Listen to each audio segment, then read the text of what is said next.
of Allegiance. Remain standing for invocation. Madam Clerk, please. I pledge allegiance to the flag of the United States of America and to the republic for which it stands, one nation, under God, indivisible, with liberty and justice for all.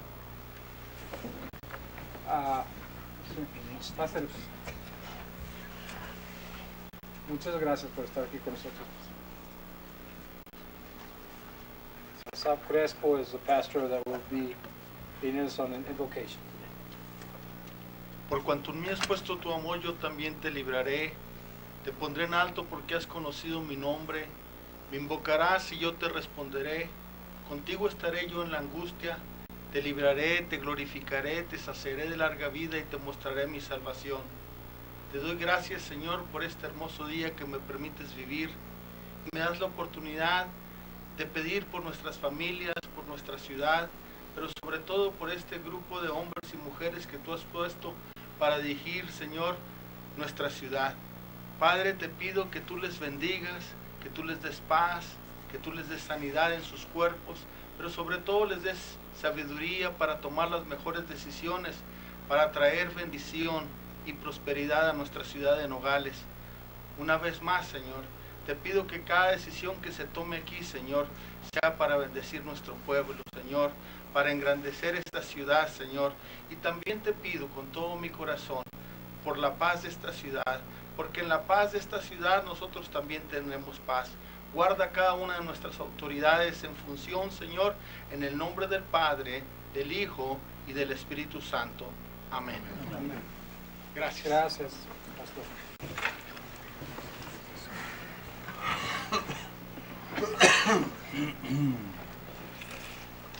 Call to the public. Do we have anybody? I don't have any. Is there anybody that wants to speak and call to the public? Hearing none, we'll go on to number 5, presentation. Update from the Santa Cruz County Complete Count Committee 2020 Census. State your name and your address for the record, please. Thank you, Mr. Mayor. My name is Mary Dahl. I live at 1525 Piranha Court in Rio Rico.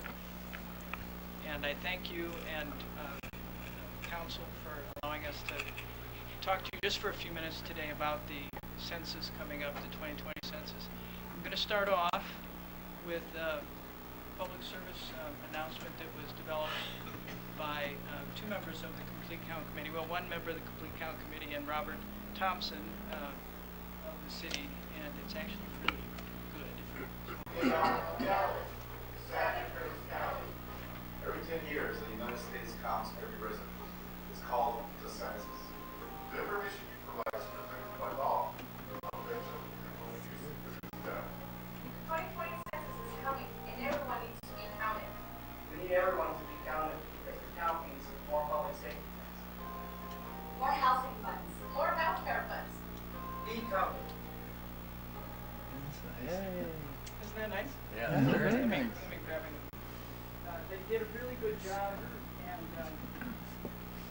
Shannon and CISO, who is the PIO for the school district and also working for the county in that role, put that together and did a great job. Plus, your staff did a wonderful job allowing us to film that. So I'm going to do a, is it that one? This, that one right there. I had my eyes fixed. And slideshow here. And from the beginning, how'd I do? Yeah, okay.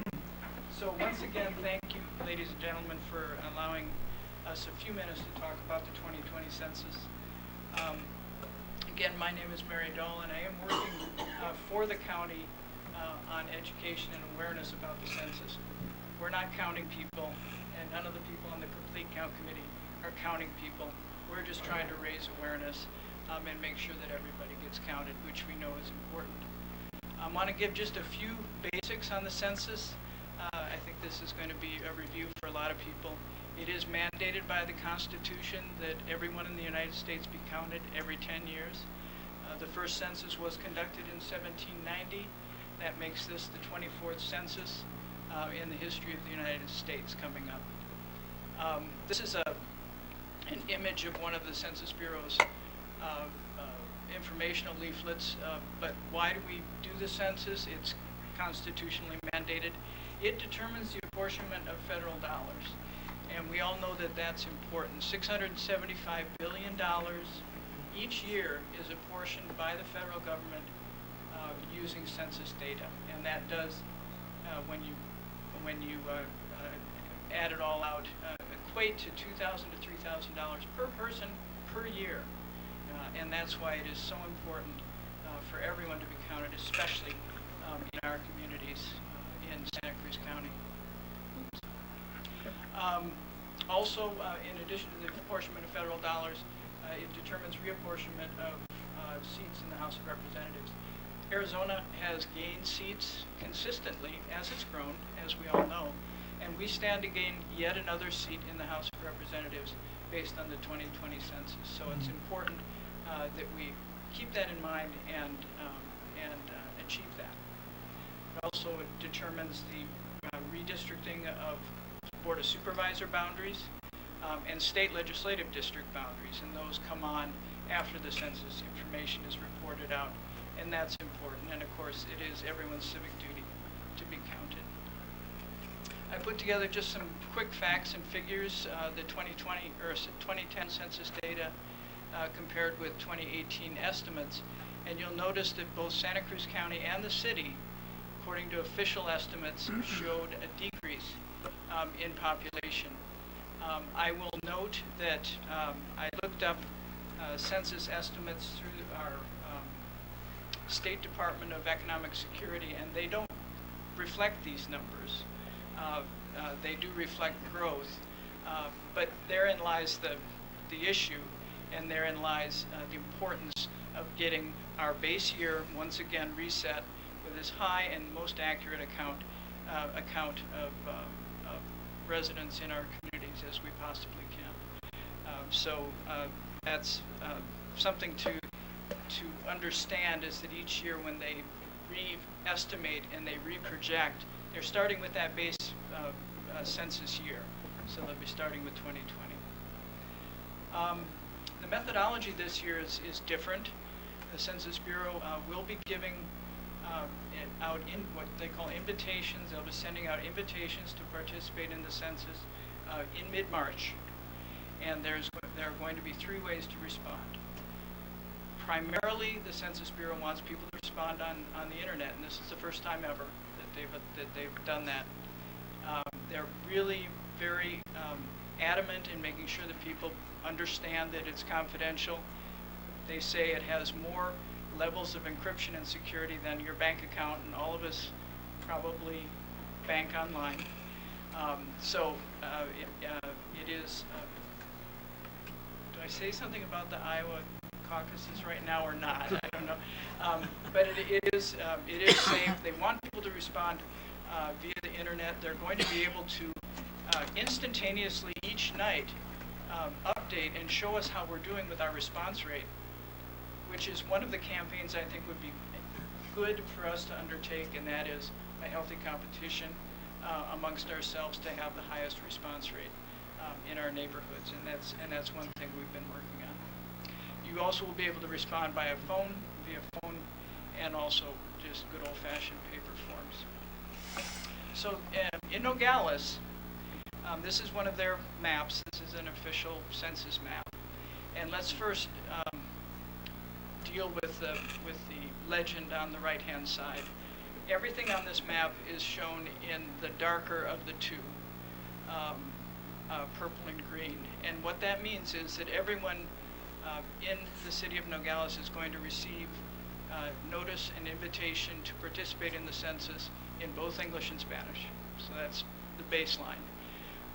The difference between the purple and the green is there is something in their data that tells them that the folks who are living in the green area should also receive their actual paper survey form, because they may not have as ready access to the internet as the people in the purple areas.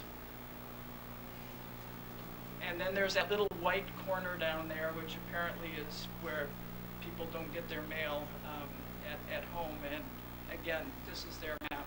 But by and large, the story of this slide is people in Nogales will receive an invitation to participate in the census by U.S. mail. And the people in the green will also receive that, with that invitation, the actual census form itself. And they'll be able to, again, respond via the internet, by phone, or by returning that. This is what the invitation looks like. The envelope in the upper left-hand corner. It'll be, again, in Spanish and in English. There'll be a website address to go to and a unique census ID number that's related to the mailing address where it arrives. So this is what you should encourage people to watch for in their mail beginning in mid-March. This is what the paper form looks like, and the reason for showing this, because we hope that most people will be able to respond quickly and easily online, is that there are only 9 questions. There's only 9 questions for the first person in the household, and there's only 7 questions for each additional person. And it's name, its birth date, its ethnicity, and for the householder, do you rent, do you own, those sorts of things. That's it. It's very, very short and very simple. So about the Complete Count Committee, we began meeting in November. It's kind of a volunteer committee of people who were identified as being leaders in the business community and in the schools, faith-based community organizations, local government. We've got some members here. Raise your hand if you're on the Complete Count Committee. Members here. We've been meeting monthly and undertaking a series of activities, and I'll show you quickly what those are. The main purpose of a Complete Count Committee, whether it's in Nogales or Santa Cruz County or Philadelphia, is to identify hard-to-count populations. The 2010 census, this is something I didn't know, there was actually an overcount nationwide during the 2010 census, but there was an undercount, should be no surprise, of I think it was 1.5% of people of Hispanic descent. And those are the hard to count people that we want to identify and we want to make sure get counted. I think you've all heard, Nogales was undercounted in 2010. We've all heard that. I don't know how they figure that out, but that's a concern because of all of the things we've talked about, particularly the apportionment of federal dollars. So the Complete Count Committee, we're undertaking activities to make sure that we get the message out. We're not counting people.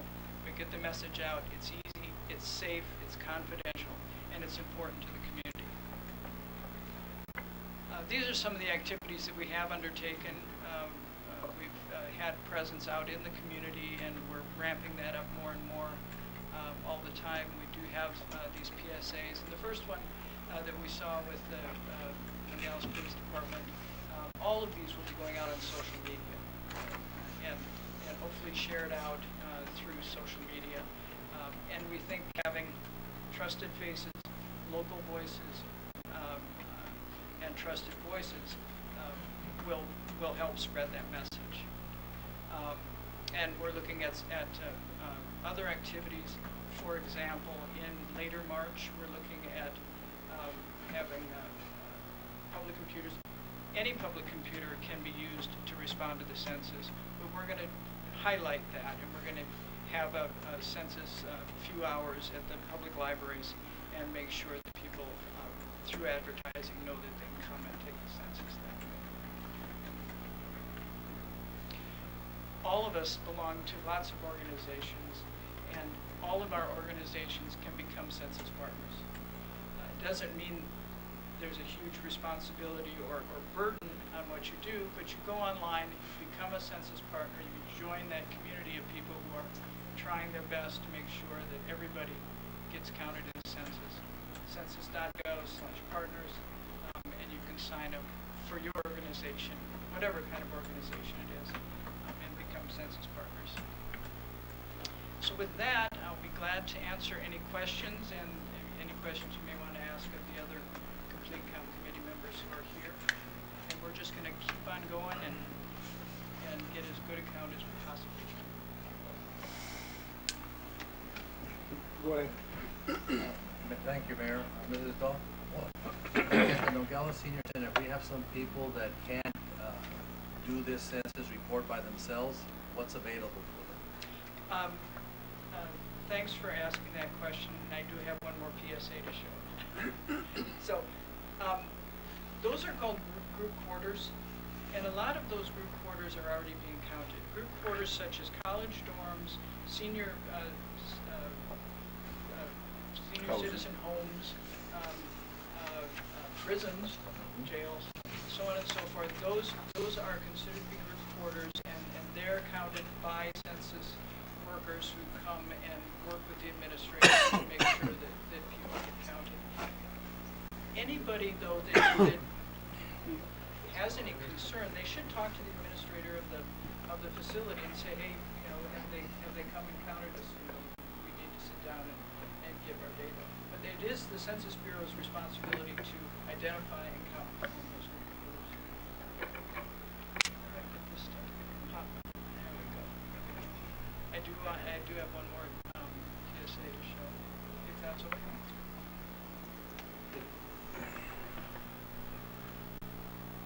Hi, my name is Abdullah. I'm here to submit a box. 2026 will walk on how billions of dollars be distributed. $31 for healthcare, education, and transportation. We need an accurate count of millions.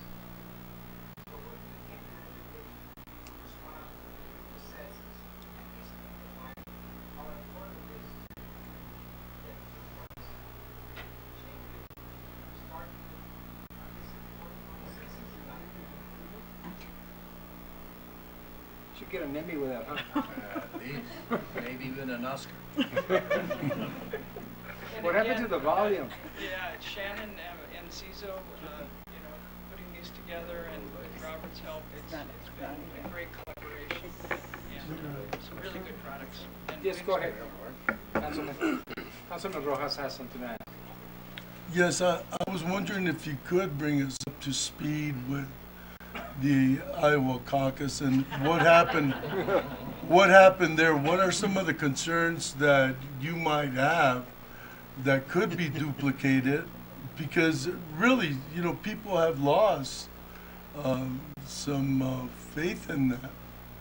So could you bring us up to speed? And I know that concern or issues are going to get even tougher as we go in this particular year.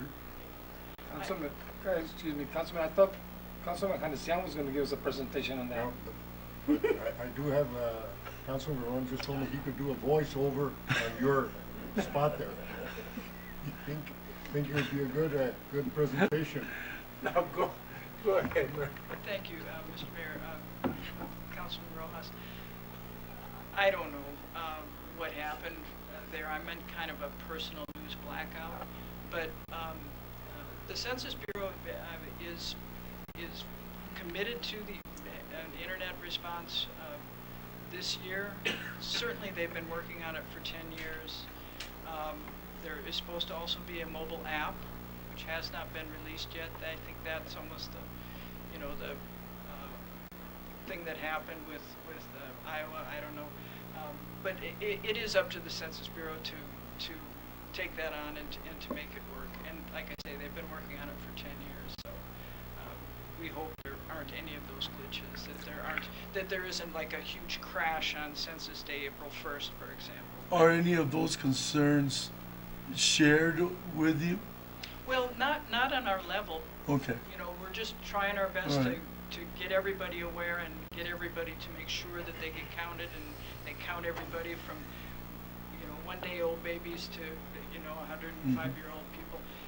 That's really what we're not into the methodology and the actual workings of that sort of stuff.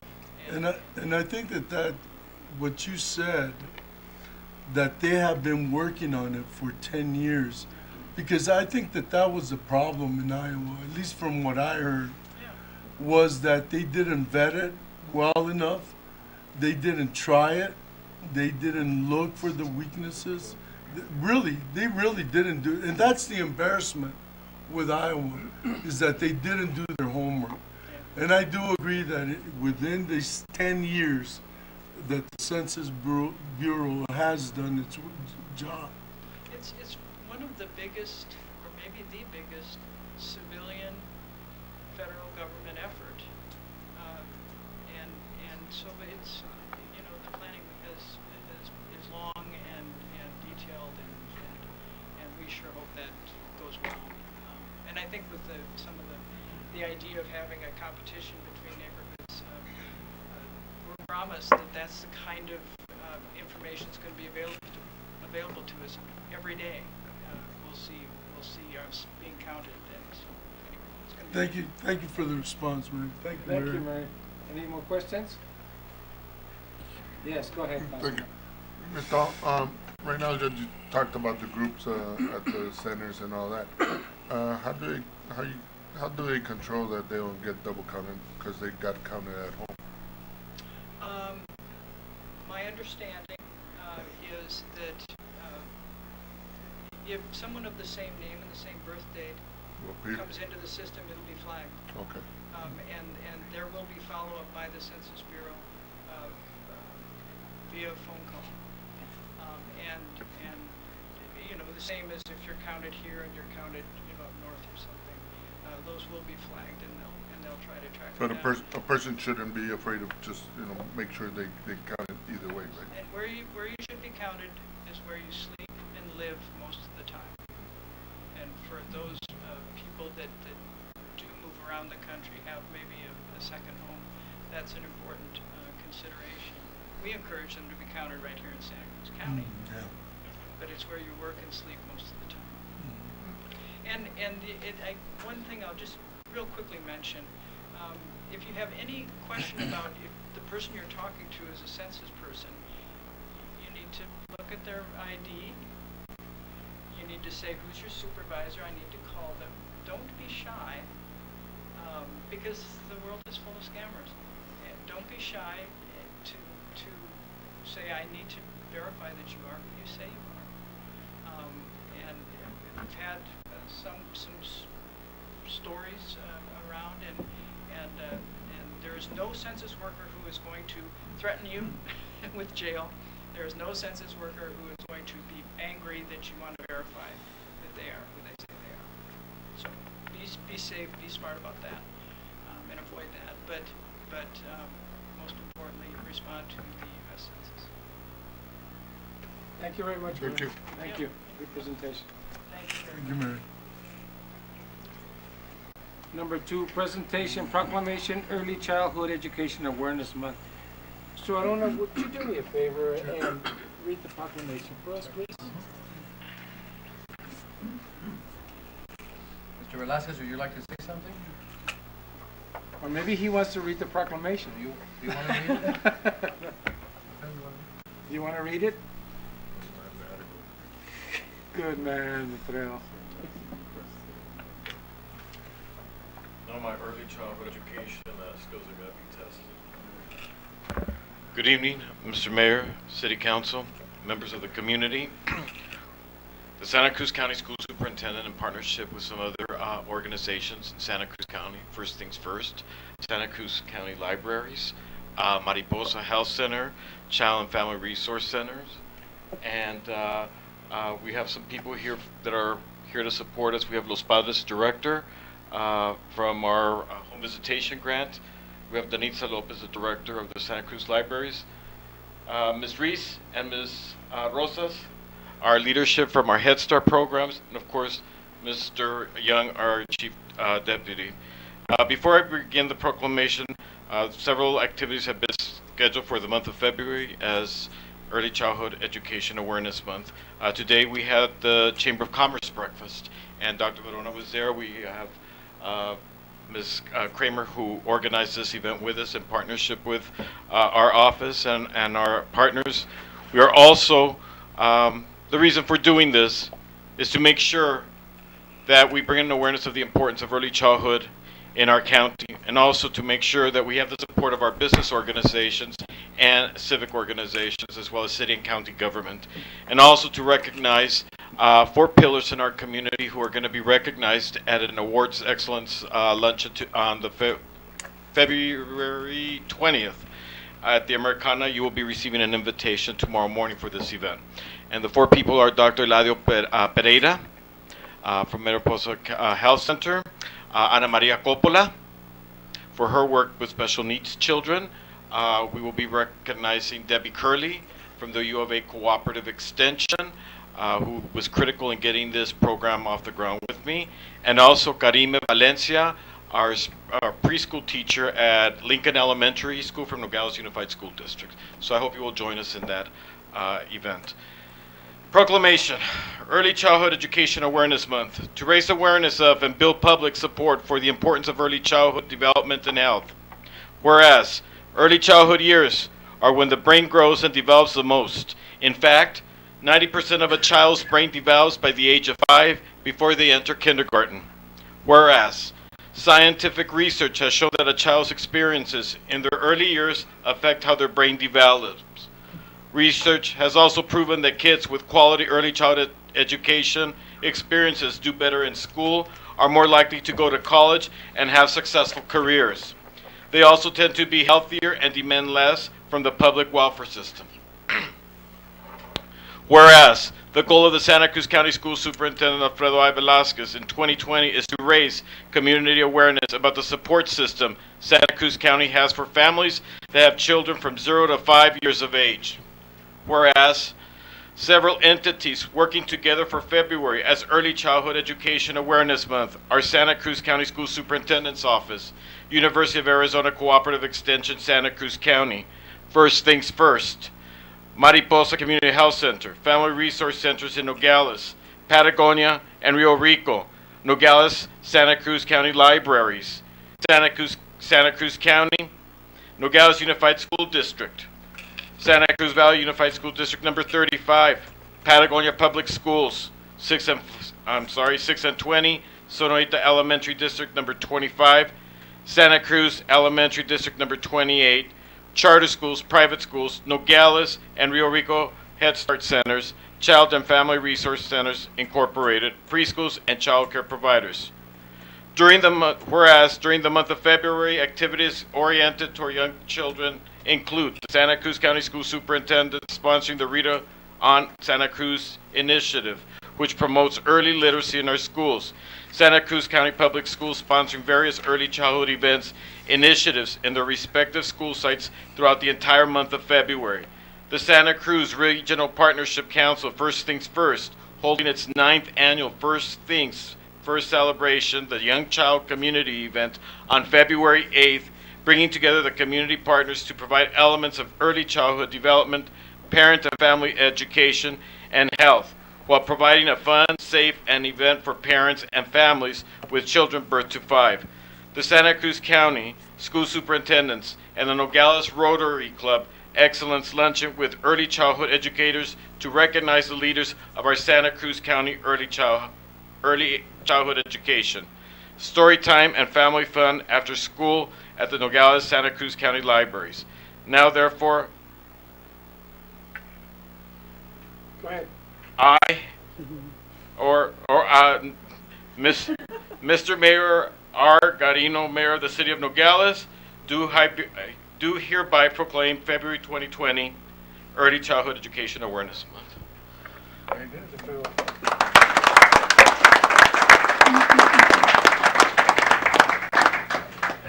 Amigo, did a great job. That's yours. This is yours. All right.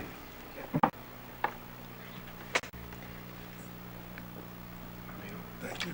Nice seeing you. No Iowa caucuses questions for You want a question or? You know what? Go get them started, Councilman. Mayor, Yes, go ahead. this early childhood proclamation is very important, and I know that sometimes we just sign this. And would it be possible for you to direct the city manager to make sure that we, at our expense, get some advertisement, put this in our local newspaper, even if there's nothing in the budget, just take it out of the mayor and council's fund.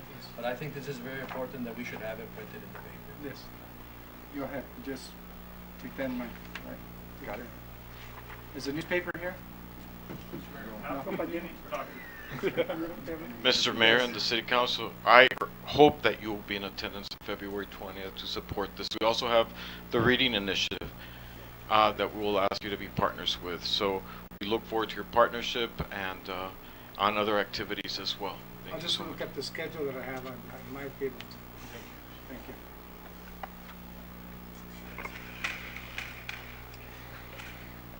The third presentation by Arturo Medrano, Leal. Mr. Barona, you want to Yes, put Mr. on the Mayor, agenda? I requested permission of Mayor and Council for a presentation from Arturo Mediano Diaz. He's the general manager of the original maquiladora firm there that was run by private enterprise there for close to 50 years. And now the city of Nogales, Sonora has taken over that project, and he's the general manager of it. And I wanted him to give an explanation of what they're doing over there to see if it would give us some ideas over here so you know what is happening over there. Thank you. Okay. Go ahead. State your name and your address for the record, please. Sure. Well, my name is Arturo Medrano Leal, and I'm the technical director or general manager for the industrial park of Nogales. First of all, thank you for the opportunity to introduce myself. Mayor Garino, Vice Mayor Bojorquez, Councilman Rojas, Councilwoman Melendez Lopez, Councilman Barona, Councilman Hanesian, City Manager, City Attorney, and other members of the public. Thank you very much. Well, as I said, my name is Arturo Medrano, and for the last 4 months I've been in charge of the Parque Industrial de Nogales. As Mr. Baron said, it was now it is a city-owned industrial park, and it's the only city-owned industrial park in Mexico. There's no other city that owns an industrial park. They're all private entities. Soon my wife and my children are going to come to Nogales. I'm not from Nogales, neither from Sonora. I'm from Sinaloa, but I've been living in Mexicali and some other parts of the country for quite a while. So I want to express my gratitude to Councilman Barona to connect me to the community here in Nogales, Arizona. We've been talking to Pima College. We've been talking to other entities here at Nogales. That is very important for us and for what we want to accomplish as a new city-owned enterprise. I'm not an employee of the municipio of Nogales. Under the structure of the city, we'll be running a foreign-owned municipal corporation. Under the U.S. law, there's what is called the foreign government-owned company, and we're going to establish one here in Arizona, and that's the one that is going to run and manage the city's industrial park. So we're really innovating into this because it's never been done before. Before coming to Nogales, I live, well, someone did my speech, so less prestigious border city that you've probably heard of, which is Mexicali. I live in Mexicali from 2001 to 2019, and been splitting my life between Mexicali and other parts of the country doing industrial development projects, even also in Costa Rica, so I've been there for 1 year also. I'm an accountant. I graduated in accounting, but also I have a master's in science, information technology, and became very interested in composite materials, and that's been my area for the past 20 years. I lived in the United States for a while during high school, and then in my college years also. I've enjoyed clearance for the Department of Defense in some projects. So I worked with the aerospace industry for quite a while. And what I want to convey tonight is that if you allow me, in a few minutes, I'm just going to show you what we're going to do and how fully our economies are related, and that nothing can be done by ourselves. We are a region. We're one city in two countries. Some people say it like that, and it's one thing to say it and another one to really live it. So, a dollar that is earned in Santa Cruz County has, effects in Nogales, Sonora, and a dollar that is earned in Nogales, Sonora has an effect in Santa Cruz County. So, that's facts of a border economy that we live on every day. So, what I also wanted to underscore is just how much I will depend on you to be promoters of what we have right now and what we're gonna show you in a few minutes. And every time you go outside of Nogales, because I know some of you do travel a lot outside of Nogales and outside of Arizona, please dispel the myths of dangers of Nogales. Everything is changing and we're trying to change. And even though I'm not a municipal worker, the municipality right there is doing things differently now, and it's looking at it right now. So please tell people that we're more than 40,000 breadwinners in Nogales that are making most of the most sophisticated equipment in the world in Nogales, and that we want to keep doing that. So if you allow me, I have a very small presentation.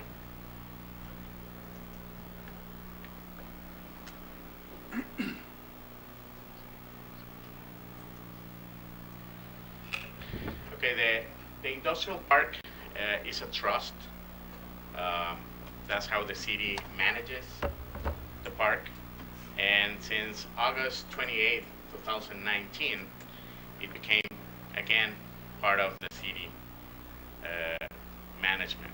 So what we're trying to talk about right now is a regional economic and industrial development initiative that we want to talk to you about. We only have 2 points in our agenda: the history of the Parque Industrial de Nogales and a new mindset that we want to establish regarding that. This is the history.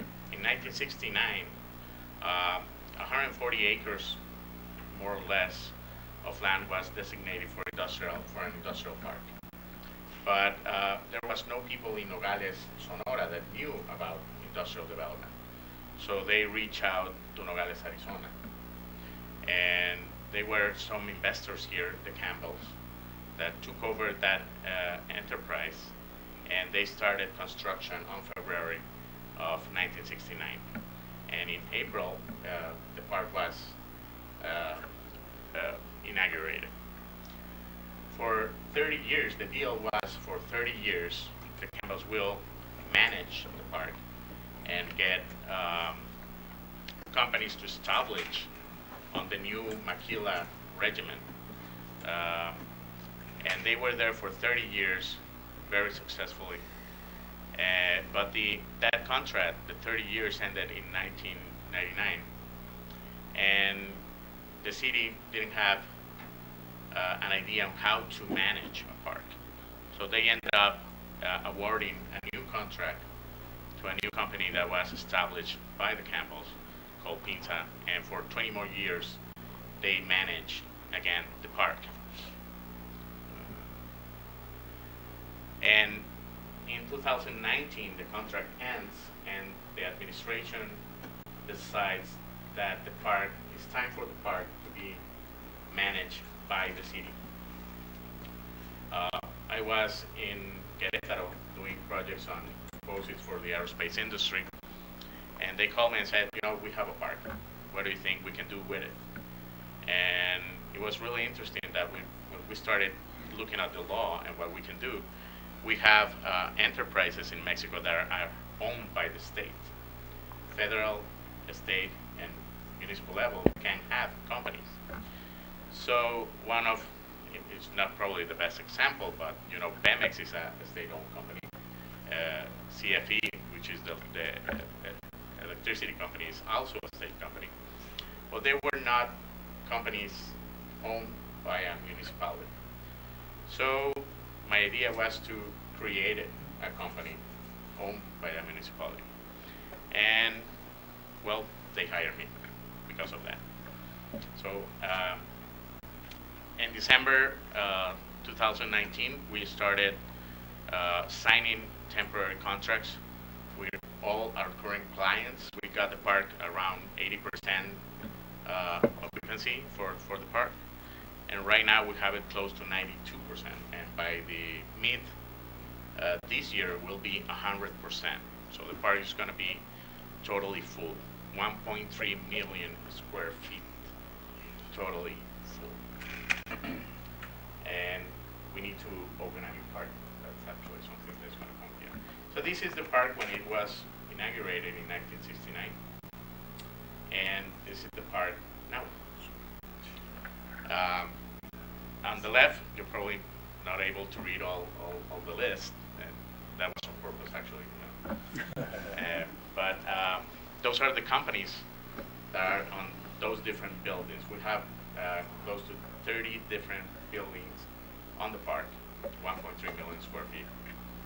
And we're 92% right now.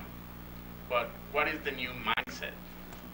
First of all, to create a municipal productive entity as a foreign government-owned company in Arizona. Why that? Because I have done before in my career a lot of companies for government or for private entities, but never done one like this. And there's something that is called the public-private association model. And if we create a company based here that can do that type of investments that were done 50 years ago with the Campbells, that was actually a private-public association. It was not called like that, but at the end it was one, and it was really innovative at that time. So what we want to do is we want to create new ones and create new industrial poles of development. So this company is not only going to manage the park, but it's also going to constitute new industrial development poles and generate an industrial development ecosystem that we have been working with in other parts of the country and even the U.S. I used to do also counsel for the National Science Foundation here in the U.S.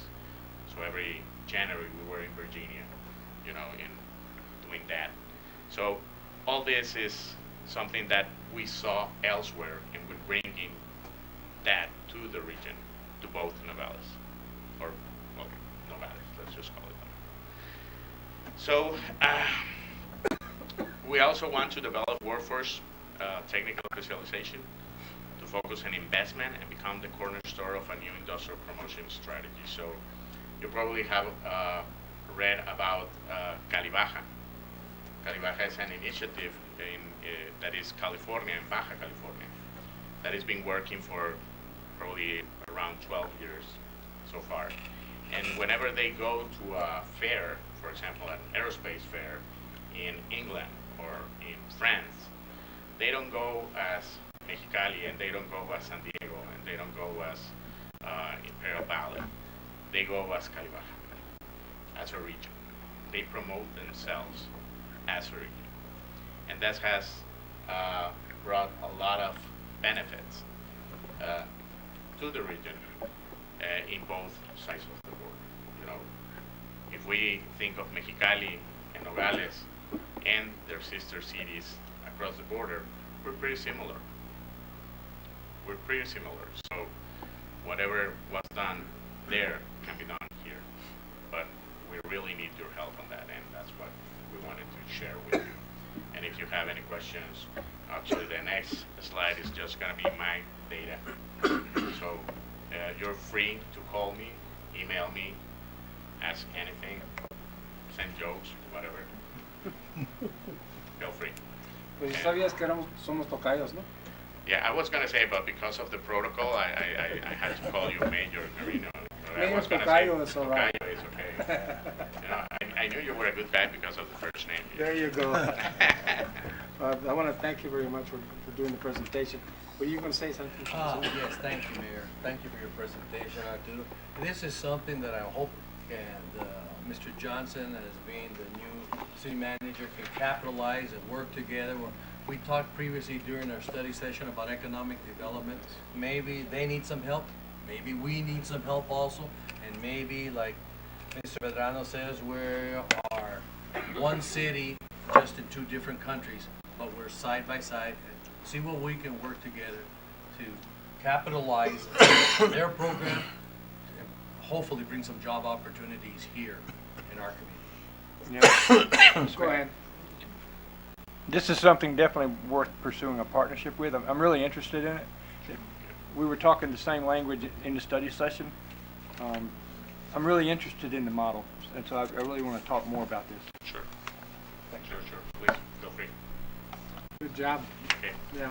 And we should have members of the city council, we should have a study session on this. Yes, I think so too. I think we need to have a study session, and you be present in the study session, and Yeah, no problem. we'll advise you about that, and this way we can get to talk, a little bit more, and then come up with something that we could either present later on an action item or something, but bring both of our, needs Sure. together. Actually, the images down there are not, they're there because of something. We're doing some studies on those industries, specifically. And we saw, for example, Pima College here, what they have for nursing and everything else is really interesting what you have. And it's an industry that is growing really fast. I have seen people coming all the way from Canada just to get their teeth done. So it's something that definitely we need to address, not only the manufacturing industry, but all, economic development as a whole. Yeah, sure, feel free, thank you. Thank you. Call me. Thank you very much. Do you have something to say? I think, Go ahead. I saw the vegetables on the top right. Have you talked with anybody in the produce industry? Yeah, I talked to Jaime Chamberlain, and we have approached also people from the meat industry that also is right On the there bottom. on the bottom. We have a project that we developed in Baja California that we started, teaching people to do different cuts of meat for different markets in the world. And that became such a success that, is something that we want to replicate here. And that at the end, both sides of the border, deal with that value chain. So that's something that definitely we need to talk a little bit more, because, those are two very important industries that go through Nogales. Yes, both cattle and produce. Cattle and produce, yeah. Thank you. Yeah. Go ahead. Mayor, I just want to also publicly thank Keith Rosenbaum from the Mayor's Uyol's office in Nogales for opening up the doors for me to find out how to get access to Mr. Medina. Great. Thank you very much. I'll pass on one other thing at Jesus has Arturo's done. Okay. Muchas gracias, Arturo. Thank you. Thank you. Do you want to say something? Sure. State your name and your address for Good evening. I'm Keith Rosenblum, 801 South Aaron in Tucson. I'm working on a kind of encomienda or an assignment basis with Jesus Puyol, the mayor of Nogales, Mexico. He and a couple other people want me just to advise you about a really cool pilot project that's going on in Nogales, Mexico. And it's this. There's a PhD from the University of Arizona whose name's Tom Sang. He splits his time between China and Tucson. Tom left a research job at the University of Arizona like 15, 20 years ago, and went back to China. His family is originally from there. I think Tom has dual citizenship. Anyway, he's now, he does alternative cancer treatments, and he's been doing this in rural China for the last 15 years. The number of people that have received protocols from the cancer treatment now are in the 10, 20,000. And it relies on, instead of the intrusive traditional methods, what Tom calls the cancer industrial complex of here's what you're going to do and this is the way that insurance works and that's all there is to it. This is based on what's called the Warburg theory. Warburg was a medical researcher during the Third Reich, actually, in Germany, and the treatment that he uses is an insulin-based treatment. Cancer cells require high levels of glucose to survive. By bombarding the system with insulin, you bring the glucose level down and you eliminate. I can tell you that, and I'm not a biologist person or chemist, but I can tell you that I've met several people from Tucson, Phoenix, and from Mexico now who have gone to the treatments in Mexico. A couple of them are actually told they ought to look into hospice care or to serious levels of palliative care. They've been treated in Nogales now and are doing quite well. You're very careful when you walk. Obviously, the reason that Tom is doing the treatment in Mexico is because you have to escape the tentacles of FDA. Obviously, this type of thing could never happen. There's all sorts of history of people looking for an alternative in the U.S. and going to Thailand or China or to Belize, anywhere. Anyway, this happens to be in Mexico. The players in it on the Mexican side right now is LaserTech, which is Marta and Francisco Gonzalez. They've basically loaned their clinic, which is just 3 blocks in. It's right opposite the Pestalozzi School in Nogales, Mexico. And Tom is, and he was going to try to be here tonight, but he actually wound up in meetings in Los Angeles, and so I was going to just tote him along. But anyway, if you were to know anybody that wanted to, that either would like to be a part of the program, it's basically being done right now with no cost whatsoever. The number of people that are involved in Nogales, Mexico, probably 4 or 5 dozen at this point. Jesus has been behind it and has been supporting Martha in the efforts there, and it's quite possible that it'll take off. Right now, it's just the Gonzalez's at LaserTech. Tom goes to Nogales, Mexico frequently to make sure all the protocols are administered properly. He's not a medical doctor, and it's important to specify that. But anyway, just want to make you aware of it. And if people have any questions or you know somebody who would like to look into the program, then I avail myself to them. Thank you very much. Yeah. Okay, number 6, reports. Update on the Nogales Employee Benefit Trust Board of Trustees. Mr. Massey. Thank you, Mr. Mayor, members of City Council. This can be very brief, but as a result of interest expressed at the City Council level about how the trustees are appointed, which could also impact how the trustees are composed, it looked to me very early on that this might be going in the direction of a needed amendment to the Declaration of Trust, which was back from 1980s, but it has been amended several times since then. So since I'm the city's attorney, I perceived a need for the trust to have an attorney, and so I facilitated the trustees to hire an attorney, and they did. She seems very well qualified. She's a partner at Gus Rosenfeld, who specializes in representing employee benefit trusts. And she has, her name is Christina Noyes. And I think just last week, she met with the trustees in executive session. And there was no action item on the agenda, but I did speak with her afterwards with the knowledge and direction from the chairman, Marcel Bachelier. And so she expressed to me that she is preparing an amendment with maybe a couple of different drafts to the trust declaration to address the issues expressed here at the City Council level. So it looks like we're moving in a very positive direction. And depending upon, what amendments are proposed and what amendments are adopted, it may, address the concerns that have been expressed here at City Council. Mr. Mayor. Go ahead, Council. Thank you, Mr. Massey. Just if you can keep me informed when these protocols come up so I can attend the meeting. Okay. It should be the next regular EBT meeting, I believe, next month, or later this month. Thank you, Mr. Mayor. Okay. Discussion item number 7. Discussion possible action Keno Park paving project and partnering with ADOT. Mr. Varona, this you present us on the agenda. I've been working with Mr. Kissinger on this.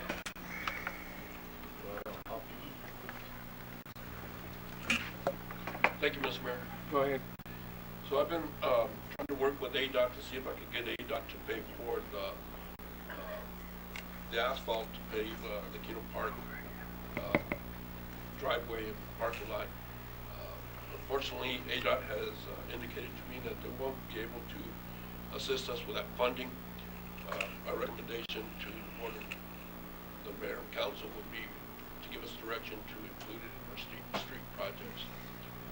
And the total cost for maturing it, and it might be a little outdated, Mayor, but it came out to $22,160. Go ahead. Mr. Mayor, we don't need to elaborate on this. Mr. Kissinger, first of all, thank you very much because you've been very helpful to me on this issue. Mr. Johnson, could you please put this item for discussion as we talk about our budget for next year? Yes, sir. That's all, man, that's all. Actually, Mr. Owner, if you don't mind, Sure. I think we can afford it right now. You're in charge. Yeah. I want to make a motion to have Mr. Kissinger and Mr. Johnson look into it and schedule it with our street paving projects so that we can proceed with this project and let's take care of it. I think it's a very important area for our visitors that come to there, and so they can have a good driveway and a good roundabout inside, and we can take care of it, I believe. I'll second that. Yes, sir, Mr. Mayor. And on that point, I've been here 4 weeks, and John's taken me around the city, every corner of it. And we were riding by Keno Park, and I'm like, what's that statue? So he took me in there, and then we started talking about the paving, the whole issue. It's just such a beautiful park, and he talks about how much activity is there. And I said, let's just, like I'm writing the checks, but I'm like, let's just pave it because it's just a beautiful place. Yeah. And, I'm the new guy, but everything I find beauty everywhere I go, and I just want to make it better. Yeah, So, I can understand ADOT's. Their red tape is unbelievable. It takes them forever to just to put a speed limit sign on one of the streets. So I think it's better that we take care of it, and since we already maintain it, we cut the grass, we planted all the trees that are there, we do everything, the chamber's there, visitor center is there. Why not? Let's take care of it and we'll do it ourselves. So did you second that? Yes, I did, Mayor. Is there any more discussion on this? Mr. Mayor, I also want to inform you, I didn't give up. Because I knew we weren't going to do the paving, so I'm pressuring Mr. Lane to replace the chain link fence that goes around. That'd be good. So I'm not giving up, and hopefully that'll be we can get them to do that. And he seemed more inclined to be able to do that. So I know. When you partner with ADOT, I know from the past, there's always mutual aid. We help each other. So if we partner on the paving, maybe they can improve the fence area for us, and it'll be a win-win for you. I hope so, Mr. Mayor. So is it okay we make a motion and vote on this, Mr. Massey? Yes, it says discussion possible action, so doesn't you that- could say like direction to manager to So we already- proceed with the. We already did Yes, sir. motions. Councilman Rona seconded. All in favor signify by saying aye. Aye. Opposed? Yes, I have it. Thank you very much, Mr. Varona. Thank you, Mr. Mayor. Number 2, discussion, possible action, possible direction to staff on developing a policy on uploading the live broadcast city council study session. Mr. Varona, I know why you put this on the agenda, and I'm probably partially or maybe responsible for it. It's because we didn't put it on the screen for your interview process, and I believe we should do everything that we do on the dais. I believe that we should do it. So it's partially my mistake on that because Mr. Kissinger had asked, should I put it on there or should I audio? And I said, go ahead, do the audio, and so it was brought to my attention by Councilman Barona. So I would like to make a motion Yeah. to adopt this administrative Yes. policy so that So we do it gives on- clear direction to the Yes. staff. Yes, sir. I'll second that. All right. Okay, so, any discussion from the members of the council? Anything else? No? Todos quieren verse en televisión como nuestro varón. Mr. Mayor. It's an open and clear Yeah. Mr. way Mayor. to do it. Yes, yes, go ahead, Vice Mayor. Is this a sample policy, the one that we're adopting? Yes, that's it, that's it. So, hearing none, all in favor, signify by saying aye. Aye. Opposed? The ayes have it. Thank you very much. Thank you, John. Number 9, liquor licenses, or no, financial monthly report. Sorry about that. Ya te iba, viste, Janet? You've been waiting all night and I almost past 8. Not yet, Mayor.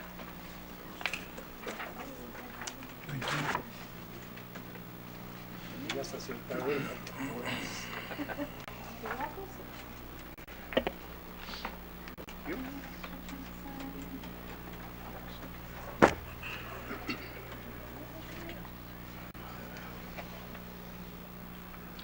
Mr. Mayor? Yes, go ahead.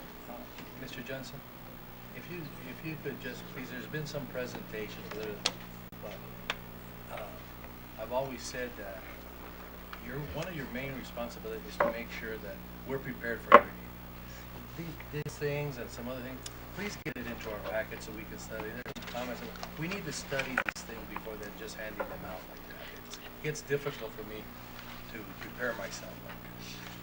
And may I? I know Jeanette wasn't in, so I couldn't go reach out to her, but it helps if, since you're the CEO, that we get everything on these council meetings before. Yeah, Mr. Mayor. Go ahead. So, Dr. Verona, great point. And as we move forward and we build the team here, we're going to get a lot of processes streamlined and refined. And information is going to flow a lot quicker and a lot smoother, I promise. Thank you. Thank you, Mr. Mayor. Thank you, Mr. Johnson. Thank you, Councilman. And may I add a note to that, Dr. Varona? Yes, ma'am.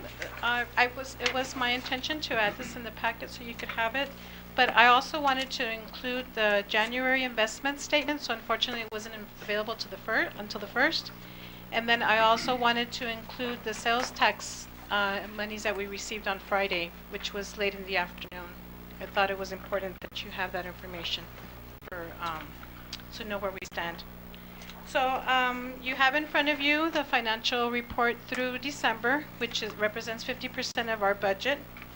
The first sheet is the general fund, and if you see, we're doing very well on our revenues. We're almost on the mark. We should be at 50%, and we're at 49.85. So we're doing really well on our revenues. Yeah, wait a minute. Mayor? Yes, go ahead. Mr. Johnson, this is an accurate statement that she's made. But if you look at the data from the last 5, 6, 7 years, we are flatline. We're not growing on our sales tax revenue. And if you really look into this, that entire amount of money is what it takes to fund our police and fire department. So those are good comments. I agree with your comments, but you project in the future. You have to do something to present to us so there's more sustainability in our financial resources. Okay, and I don't mean tax the people to death or anything like that, but there's something that we need to do. The police department needs equipment, the fire department needs equipment. We got other departments that recreation, or the kids are demanding good facilities on the various athletic fields. So please don't misinterpret this statement. It's an act, but you need to look at the broader scope of our revenues. Yes, sir. It's a long-term projection, and there's a lot of outside-the-box thinking that has to occur over the next 12, 24, 36 months.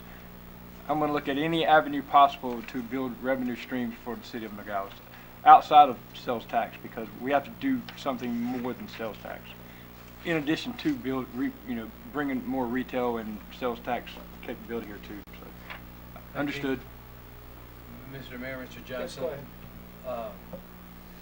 ahead. We have to do something, and I'm sure you have reviewed it with our compensation study. We need to do something to do it. We can't be depending on our police force to depend on Stone Garden for overtime, and an officer has to say, well, you know, this month, I gotta work 40 hours of overtime. So that's part of all of this, but we need to address the compensation study. We paid substantial amounts of money for it, and we need to find out what are we gonna do, so we can tell the public what we're gonna do. Thank you, Mr. Mayor. Okay. Jeanette? So on the other side, when we look at expenditures through December for the general fund, we're at 40%. So that's we're under of where we should be at this point in time. And again, that's probably, you know, due to some vacancies not being filled. We still have some expenditures that have not been fulfilled. The police department is still working on procuring their vehicles. Fire department is also working on procuring the vehicles that they asked for. The Chase building is still in the process of moving forward with that project. So that explains why we're not where we should be as far as expenditures are. Okay. As we go to the next slide, it is the investment statement from Wells Fargo.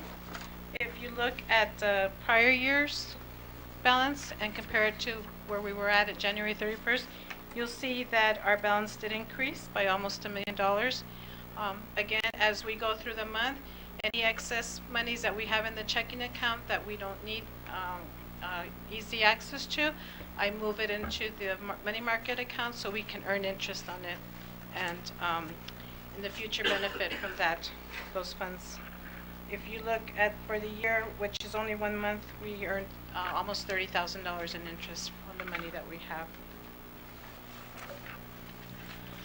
The next slide shows our sales tax collections through, again, through Friday, January 31st. And I would like for you to note that on Friday, we received notice from the Department of Revenue that the city was going to receive $520,000. The reason it's in February is because it doesn't show in our bank account until February. So when we record it, we don't go back. We will report it in the month that it was received in the bank. But if we were to add that to January, then you'd see that sales tax for January, which is December sales, was well over $1 million compared to last year. Mr. Mayor? Yes, go ahead. So then could I accurately interpret that this December, we had a sales tax collection of about $1.5 million? Yes. So that we did well then in December, huh? Yes. No, January is December. That's the money collected for December. So we're always a month behind. So the money we receive in January is for sales from December. So we had a good December, which is a good sign there. Yes, yes it is. What is This number and this number together. Both together. Collected in December. Estos dos. December sales. Is there a Why month? January, February? Why? Sales tax. Because this was collected at the end of January, but January collections is what is collected You're for right, this December. was December, yeah, this is what's for December. Yeah, That's about they had a good December, yeah, they did. Yes. $450,000 more than December of last year. Yes.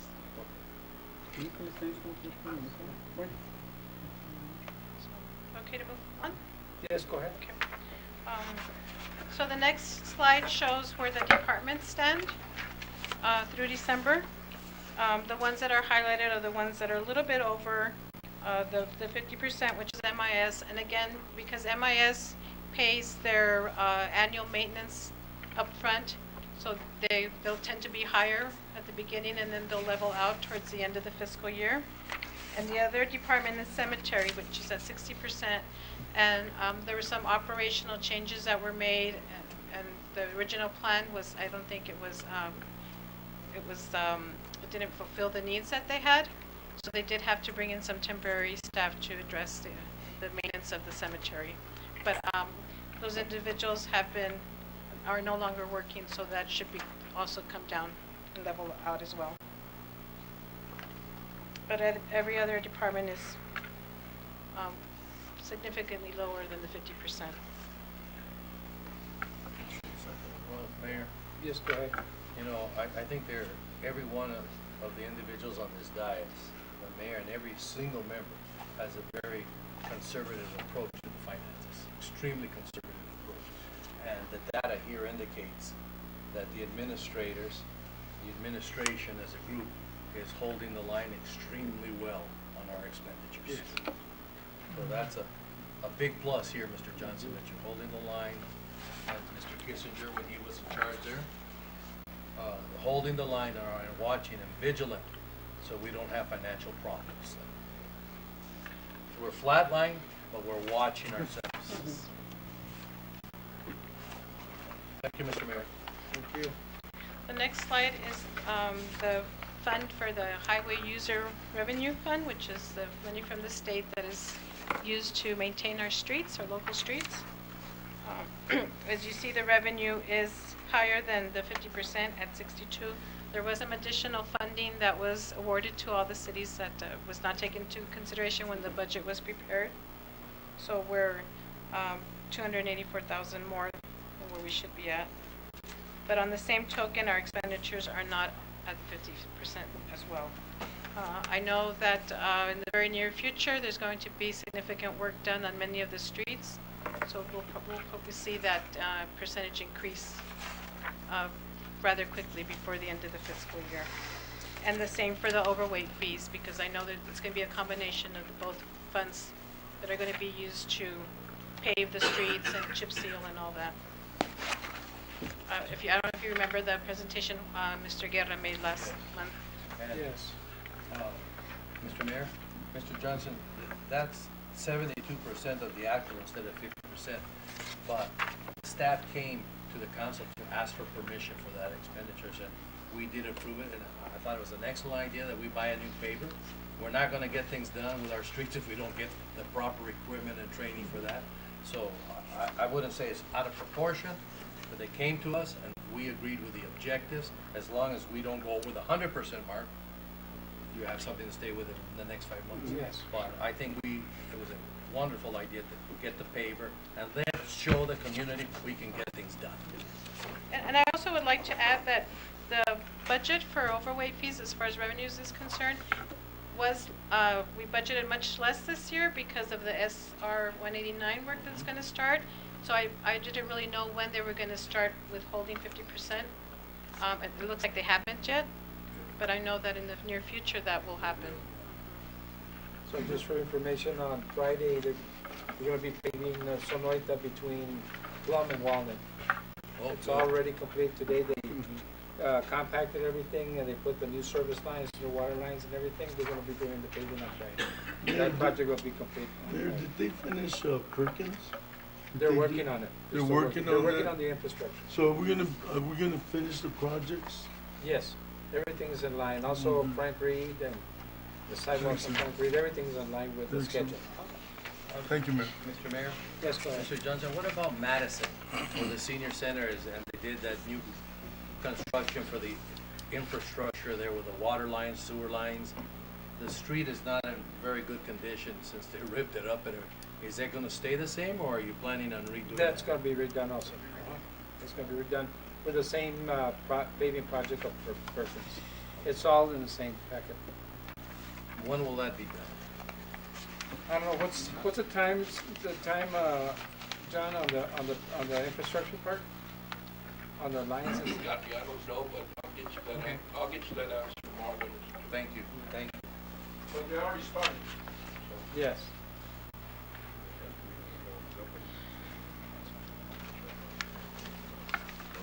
Thank you, Mr. Mayor. Yeah, it's always a lot easier when our guys are doing the project because they keep us up to date on their schedule. That's why I know about Sonoita. When you have a company doing it, they always, even though they have a timeline, you have to be working with them and stuff and be on top of things. So moving on to our next fund, it's the sewer utility fund. The revenues unfortunately are a little bit less than the 50%. We're at almost 44%. But the revenues also are being maintained. I'm sorry, the expenses. But it's important to keep in mind that we have not received the bill from IBWC for the last 2 quarters. Currently, we have July through September, and then October through January outstanding. So once we receive those bills, even though we're not paying what they're billing us, we still record the full expense to be able to reflect our expenses accurately. And as well, with the increases the final increase that was implemented in September, we have some excess reserves that will be used to improve the city's infrastructure. Mayor, if we could just have a little presentation of that, so when we go to the national conference on that lobbying day, we know what we're talking about, up to date on that. Okay. And the second to the last fund is the water utility fund. The revenues, again, they're 1% less than where they should be, nothing significant. And the expenses also are staying well within the 50% at 33%. And that's probably due to some vacancies and other monies that are available for improvements to the infrastructure. And then the final is sanitation. The sanitation fund, which also does not have anything significant. The large item number, or the large budget item that is outstanding is the trucks. They still haven't received them, so they're still working on having those completed, and then we'll finish paying for those. The fire trucks? No, the sanitation funds. Oh, we still haven't gotten them? They said that it was gonna be delivered, rather than it was gonna get done. Yeah. I guess there's been that. Tell us things that, may I, Mr. Mayor? Go ahead. Thank you. Mrs. Perales and Mr. Johnson. The thing that concerns me here right now is that I would like to know, or brought up here, what is going to be your recommendation when we start studying the Stone Garden, okay? What we're having to pay for pension and all. I've been trying to get a grab on that before the bills start to rise on what we're paying for pension for that. Okay? I know that the city of Tucson and Pima County are getting out of the Stone Garden, but I know that we need it. I know our officers depend on that overtime pay. But I have a responsibility, as we all do here, to grab a hold of that pension to make sure. I don't want to say, oh, let the mayor and council 8 years from now worry about it, and by that time we're several $1 million in the red. So if you could just please advise us on what we should do with that, and how much is it costing us? May I make a comment? So a few weeks ago, I did attend a conference for PSPRs, the Public Safety Pension, and they made some recommendations. So right now, the city pays every pay period, every 2 weeks, the contribution for the pension for the police and fire. So they made a recommendation that we send the amount up front. Whatever we anticipate we're going to pay throughout the year, you just send it up front, and that will help with the liability. The other thing that's currently being proposed through legislation is that cities would have the ability to create a trust for the pension. And so then that way the city could manage the money that they're investing and use that to address the unfunded liability. Again, the city has to have it fully funded by 2035. That's a state statute. So when we discuss the budget for next year, probably the recommendation will be... How old am I going? You know, Mayor, Mr. Mayor, Mr. Johnson, this is something good for us to do to keep track of but we have good working relationship with various federal agencies. I am still very resentful, as I'm sure the mayor is too, of how we were treated with the Constantine wire. I'm very resentful. I was at the point, right after that, right during that meeting, the contract for the Stone Garden came up, and I was determined to vote no because of the way we were treated. I didn't want to be a part of Stone Garden since that time. I do want to look at this, and I hope that they capitalize, because we're doing a lot of federal work, even though it helps us with crime prevention. And you don't have a community if you don't have a safe community. So I just want you to know, Mr. Johnson, I, just as one person, am still resentful of the way we were treated. They could have told the mayor up front. We're gonna do this, this is when we're gonna do it, so that the mayor was properly prepared to respond to the community. And he wasn't, because they didn't want to tell us, and then when he asked for information, they told us, we're not gonna tell you. So, I'm still resentful. Thank you, Mr. Mayor. So just on a final note, before I finish, as I work towards preparing a budget calendar, I would kind of like to get some idea as to when you would like to meet with the departments to discuss their budgets. I know that between now and the end of March, the focus is going to be on the State of the City address. So I'm thinking that maybe sometime in mid-April. Yeah, it'll probably be in April. In April? It'll be in April. I would prefer, Mayor, April. May for me is very difficult. Yeah. It's tough. But May would be good, and then finalizing something in June or so, the first 2 weeks of June. So maybe like the second and third week of Yeah, April, mid-April. to spread it out, Yeah. so we're not so Right. pressured We like don't last want to. time. Last year, I thought the mayor's suggestion of how we did it was wonderful. The only thing I didn't like, we did too much and too small of a time, and we pooped out at the end and had to turn over the responsibilities to the mayor and the But so I want to have time to discuss. might You be- pooped up. It might not be 3 days, it might be 5 days, Yeah. but not the whole 8 hours, so that we can work comfortably and give the directors an opportunity for them to speak their mind also, in case, to see what they want. Not saying that they're gonna get everything they want, but I mean, just so that we can hear and be able to have good dialogue with them, so. Expect at least a week worth of talking, sitting down round table with directors. Okay. Mr. Mayor, Mr. Johnson, the mayor brings up a good point. Please don't bring to us what they want. Bring to us what you're going to recommend. We're going to guide ourselves by you. So don't say that, don't let them come up here that we want $1 when you're recommending 75 cents, okay? You tell them, no, it's going to be 75 cents. Mr. Mayor.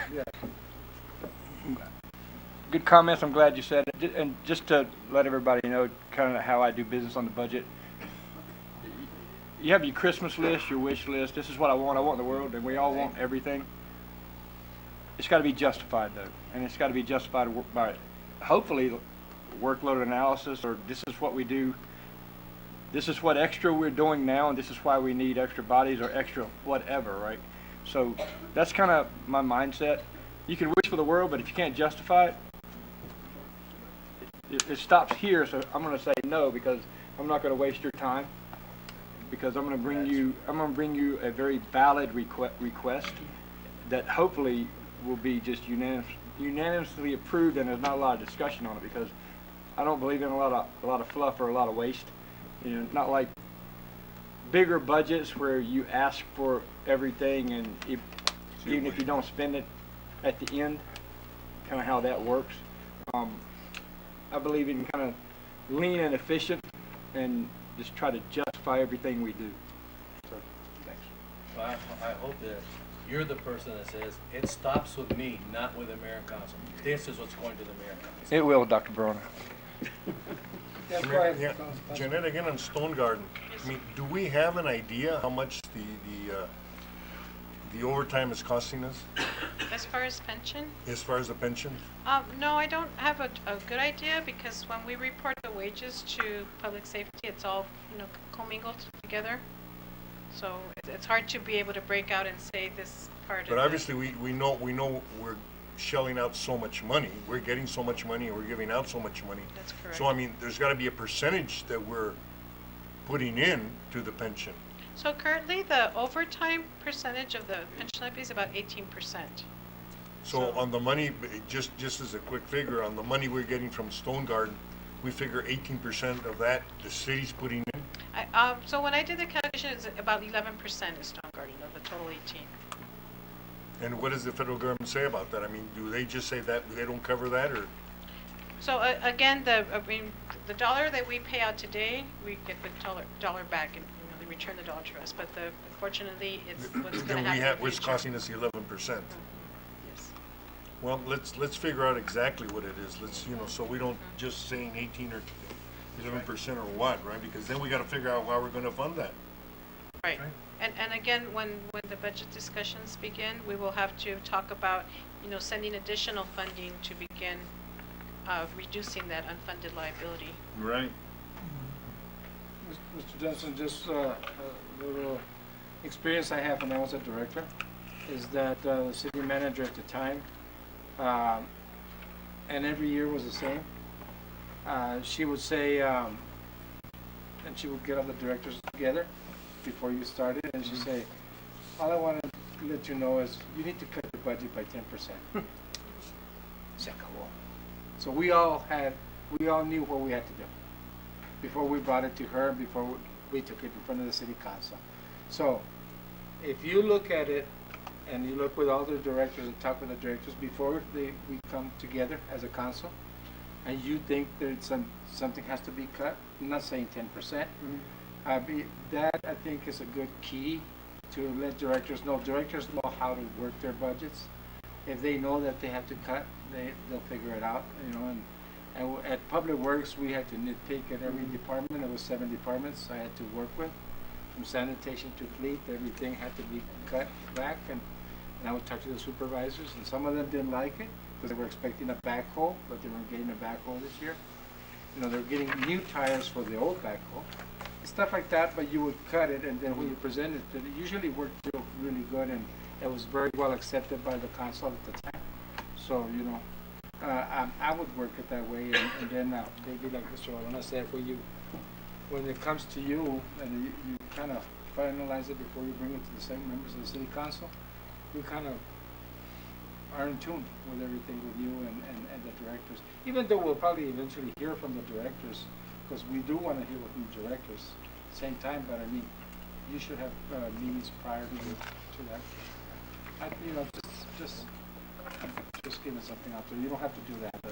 Thanks, Mr. Mayor. Mr. Mayor? Yes, go ahead. I agree with your comments.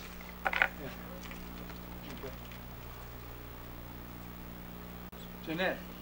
¿Me acabaste, Jeanette? Te bajaste si no te vi. I said, where's Jeanette? She's hiding behind the podium. No. Thank you, Jeanette. Okay, number 9, liquor license. Mr. Mayor? Yes. Just one thing for the progress, Mr. Massey, here again, Mr. Johnson. Let's start using some of these things for the liquor licenses when there's more than one like this for a consent agenda. If anybody wants to pull out something, if I want to talk about one in particular, well, I can talk about one in particular, but use the consent agenda. I think it'd be appropriate for me to make a motion to consider the possible action of liquor license 2021, 2022, 2023. All 3 of them. Is that okay, Mr. Massey? That's okay. If you work Mr. on the Mayor, consent, if it's acceptable to you to take them all at once, You want to take them all at once right now? I think we can, if there's a second.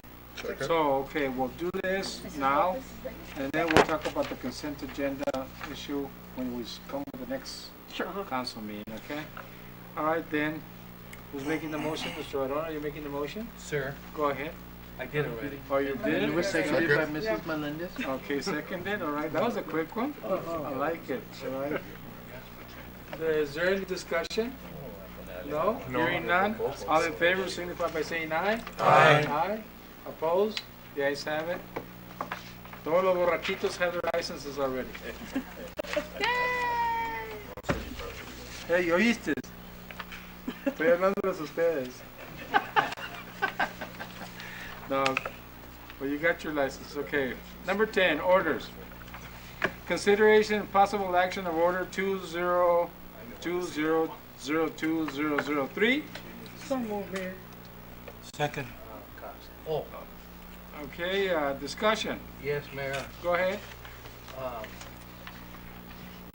Hold on, Mayor, let me just get these orders out here, so I had questions for you down here on this. I just want to make sure on this analysis that they did. So, the city is going to have, if we get the grant, the city is going to have to come up with $176,000, according to your budget detail information. That's correct. Yes, sir, over 3 years span. Yes, sir. So how are you going to get this $176,000? And the reason I'm asking this, Mr. Johnson, is because we had a request for body cameras that we were very supportive. And then Mr. Kissinger brought to the attention of the mayor and council that there was what we thought was going to be about 150, 200,000, turned out to be $500,000. And there was a problem with the chief coming up with that money out of his own budget. So I just want to make sure, if we're going to commit to this, chief, you have predicted that you going to have this money in your budget for the next 3 years. And I want to make sure that you know that there's commitments to these things, because I don't want to be applying for things that aren't going to happen later on. So I just want to make sure, I'm supportive of this. This is great. I'm glad you're going after, you're saving the city money. I just want to make sure we are okay with our 25% contribution. Yes, sir, and not getting off the topic, Mr. Mayor, members of the council, Mr. Varona, Mr. Johnson, one of the things that I'm going to bring up here in the next budget is to unfreeze 5 positions that were frozen to get us back to 55, plus hopefully add these other 3 to bring us up to 58. However, I can tell you right now that historically, every year, we're losing 4 officers through attrition. In 2018, we lost a total of 7. So I hire 4 and 6 leave. And so I'm trying to catch up. So I'm hopeful, and I can almost guarantee you without having a crystal ball that we will have enough money. But like I said, I'm going to put in a request for basically 8 more officers for this new coming budget. Mr. Mayor? Go ahead. Mr. Johnson? The latter statement made by the chief of police, I concur with it. I'm a big believer of public safety for our community, okay? The only thing that I don't agree with the chief is the word frozen, because I absolutely remember that we said that to control our budget with these 8 or 9 officer positions, we just said, when you need them, please come back and tell us so we can get a recommendation from Mrs. Peralta. How are we doing with our revenues to make sure that we weren't going to have a cash flow problem? But I don't ever remember during the study session, we never said that they were frozen. We just wanted to make sure that we had control over our budget, and we just asked you, if you need them, come back and tell us. She says it's okay, recommendation of the city manager, we don't have no problem. But the word frozen to the public gives a misconception of what our intents were. And we didn't freeze them, chief. We told you anytime you needed them, come here and tell us. They say it's okay. Hire as many as you want. We're supportive of you. We have always been supportive of the police and the fire department for the safety of the employees, the officers, and our community. I guess if I can rephrase that, I'm going to ask for authorization to fill some openings that I currently have. That would be more appropriate. I don't want to give a misconception, because he has a habit of misstating what happens here. I know that. Especially with traffic. Councilman Rojas, go ahead. Thank you, Mayor. I just want to voice my opinion that Chief? I'm totally in support of this, Chief. One of the things that I've noticed or has been brought to my attention as the applicants are going through the process, there's miscommunications, and I know that you have stated before in the past that it's hard to recruit. Am I correct in that, Chief? Yes, sir. Okay. One of the things that we need to make sure is the HR here. Yes, thank you, Carmen. One of the things that we need to do as these officers or applicants are going through the process is that they are well informed. Do we want them? We don't want to have, at least I'm sure that the mayor and the council don't want to have lapses in communications with the applicants. Because I know that there are some officers that applied, they were not contacted back. They made efforts to call the city, and calls were not made back to them. So that in itself is not good for the city. So I'm just saying, any applicant should be treated fairly, go through the process, make sure that you get the information. If you tell them, we will get back to you, get back to them, regardless of whatever decision you make in the process, so that we can take care of the people that are applying for the city, and that we make good impressions on them. Yes, sir. And we will be, and I agree with Councilman Barona, the mayor, and the rest of the council, that we want to have a full force. So you have my support. Thank you, Mayor. Councilman. Chief, Thank you, thank you Chief. very much, Chief. Mayor, I don't have any further questions. I just wanted to get that clarified from Mr. Johnson. Mr. Johnson, you're recommending this, Mr. Johnson? Yes, sir. Because we need to start asking you about your recommendations for this. Because if something goes wrong, we know who to go after. Right.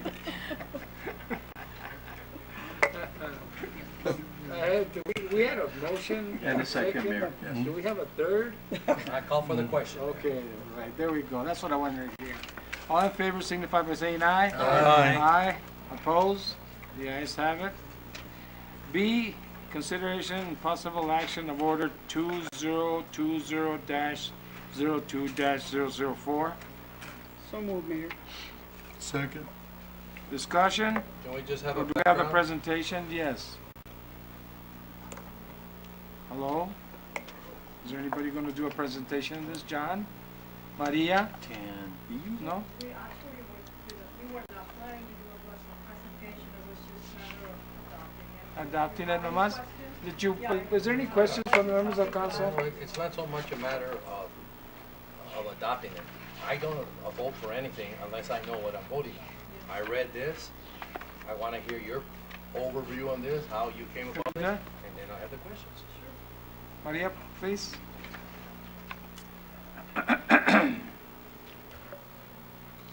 Thank you. Maria. Good evening, everybody, major council members, community. My name is Maria Mas, for the record, and I'm a principal with the Planning Center in Tucson, and I'm the consultant working with the general plan.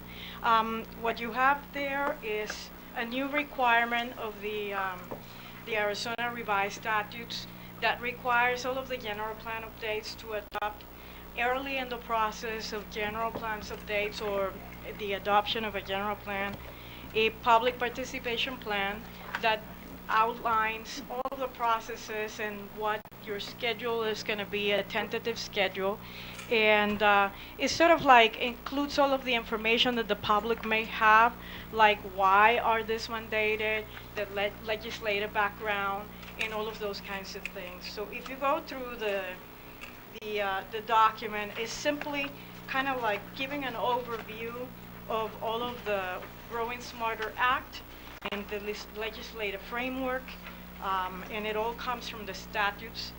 It also gives you a public participation plan stating the types of outreach that are going to be conducted and how we are going to be again engaging the public in the process, and also how we're going to be involved in the Planning and Zoning Commission and stakeholders and the mayor and council throughout the process. So the first part of it is primarily explaining the different teams, the consultant team, the project team, which is a combination of the city of Nogales and our consultant team, the guidance team, which is going to be the list of representatives that you see in there, and is going to include one member of the mayor and council and one member of the Planning and Zoning Commission, so that the two bodies are informed throughout the process, and the city manager's office and the city planning and development director, the city engineer, adjacent jurisdictions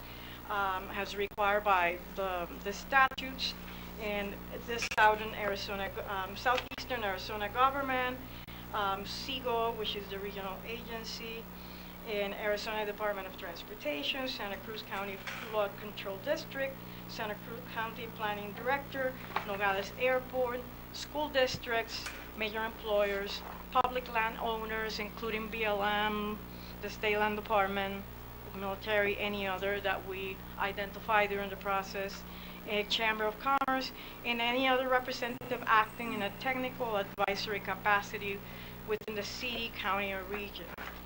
And then it talks a little bit about major public and private landowners and other jurisdictions and how they're going to be involved in the process, and how we're going to be doing stakeholder management, which is primarily through having these meetings with the stakeholder groups and the guidance team throughout the process and major key points of it.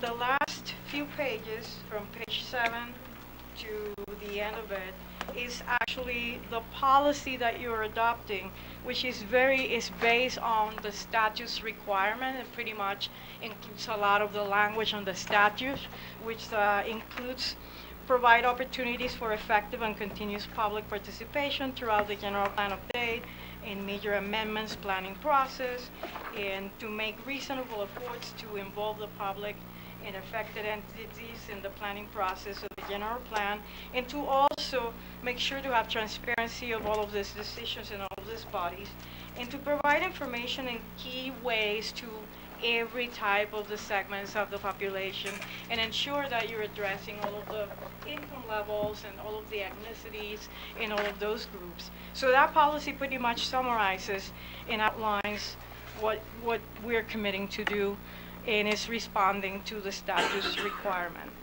And then I think that's pretty much it, but the most important part is the milestones and the major phases on the plan, which is the last page in there. And we already have completed phase 1, which was really actually scoping the plan and making sure that we have all of the information from the different departments, and initiating the project team between the city and us. And then phase 2, we are still on the process of background and current conditions analysis completion. Is almost completed right now. We have to polish a couple of things, but that is the background and current condition report, which is an update of the older one. And then we are going to be entering phase 3, February, March, which is the part where we start involving the public. So it's important that you adopt this before we get to that stage. And by that time, we will have all the background information ready to be able to present it to the public, so they can make informed decisions about what is happening. One of the key components of the general plan is economic development as well. So the guidance team on the previous general plan included members of the city of Nogales, Sonora, and at least they participated in a couple of sessions, and we are probably intending to do the same around this time, given especially the presentation that we have today about the industrial park and the opportunities for both sides of the border. And in a nutshell, the general plan is not going to be a brand new plan. We're doing an update, so it's going to be taking away what doesn't work, deleting everything that has been completed, and then revising what is in there and adding any new direction that is needed. And that pretty much kind of summarized the whole process. Mr. Mayor? Go ahead. Mr. Massey, if you can help me, please. I'm confused with phase 5 and phase 6. If we're going to submit this to the voters in November, and we're just approving it in July, are we going to have time to put it before the voters? We will have time, and but I think also this is maybe an appropriate time to say that although the planning center's involvement may be as presented in this milestone, from 5 to 6, after the city council adopts the general plan and refers it to the vote of the public, similar to the charter amendments, that would be appropriate for members of city council to start, doing a public advocacy on behalf of the general plan and meet with community groups, so that everyone understands how important this is as well to adopt at the November ballot. The state law does require us to have an updated general plan every 10 years, and so that's what we're doing. But if it doesn't get approved by the voters, it's not done. And then we'll have to come back and address it next year or the following year. So let's try to get it done this year, and I think everyone is part of the team effort to make sure that the voters understand that this is something that, as part of this public participation outreach, we're letting them know, give us your input early, and once it goes through planning and zoning, and we get their recommendation and bring it to city council for adoption, then we still need to make sure that the communication is there with the public. Mr. Mayor, Mr. Johnson, is there anything that, I don't want to have Mr. Macedon, we have to decide tonight, because it's got to be turned in or it's not going to be on the ballot. Can we bump this up 30 days or so for our approval, so we have time to digest, and if we want something answered, it comes back? Because I don't want to say that, hey, still have questions on this thing. I know it's going to be recommended by the planning and zoning, but if I still have a question, I don't want to be told that we can't answer your question, you'll just have to live with what we have, because I got to turn this in to get it into the ballot. Yes, and Mr. Mayor, if I can respond, I believe there is 30 days. That's why I insisted on putting July on here. I will need to get, though, with the county to make sure I have a good understanding of the deadline for the submission of ballot language, and that's really our deadline. And I think that doesn't come up until September. Okay. So I think we have August to work with, but the way it's on here now, I mean, we need to focus on trying to get it up to city council by July. And if you can just see about those 30 days or Yes. see what you can do to monitor and adjust it. Sure. The other question that I had is, why is the Rio Rico school system, what role do they have in this? When you had school districts, why are Well, they? the school districts need to be addressed in terms of collaboration. They're adjacent jurisdictions, and it's required by the statutes that you include them. However, the policy of the plan is not going to engage in creating policy for the school districts because they're ruled by the state. So the city doesn't have any jurisdiction. But in most jurisdictions, there is collaboration for certain things that can be done. For instance, use of school facilities at night or creating community gardens. So those kinds of things are policy that can be done in a collaborative manner. So, but it is not that we are just involving them, but it's required that they are involved in the process. Mr. Mayor, if I may, is it engagement or the impact? Well, actually, they should be one of the jurisdictions that review the plan. So the plan is going to be, let me back up a little bit if I may, because I'd like to respond to the previous question. May I, Mayor?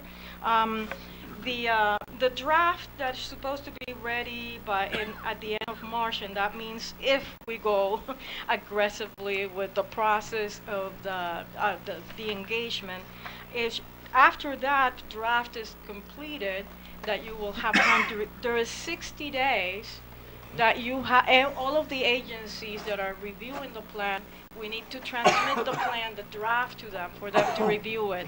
And then that gives you also 60 days internally to review it and say yes or no on certain things. However, just keep in mind that if you're going to substantially change something too much, then it would need to go to the agencies again. But although the statute doesn't say that, so you do have those 60 days. And how we are involving all of those stakeholders is into a committee in which we address them maybe one or twice with exercises to see if there's anything that can be incorporated in the plan. So it's not that we are going to be focusing a major effort into that. We're interested in focusing in the community of Nogales. Does that answer your question, Councilmember Barona? It does help me, because with the 60 days, Yeah. It does, okay?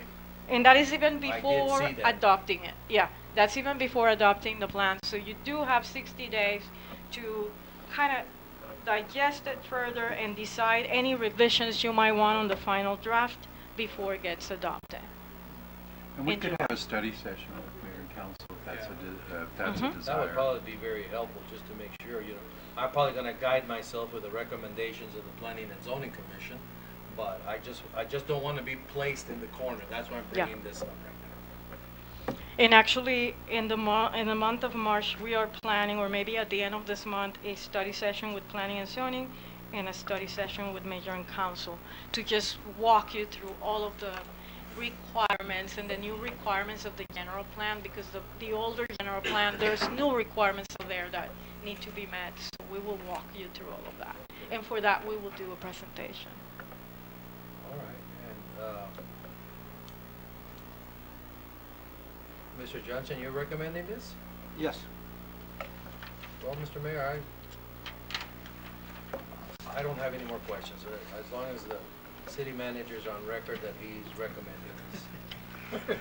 Oh, no. Sorry about that, Mr. Johnson.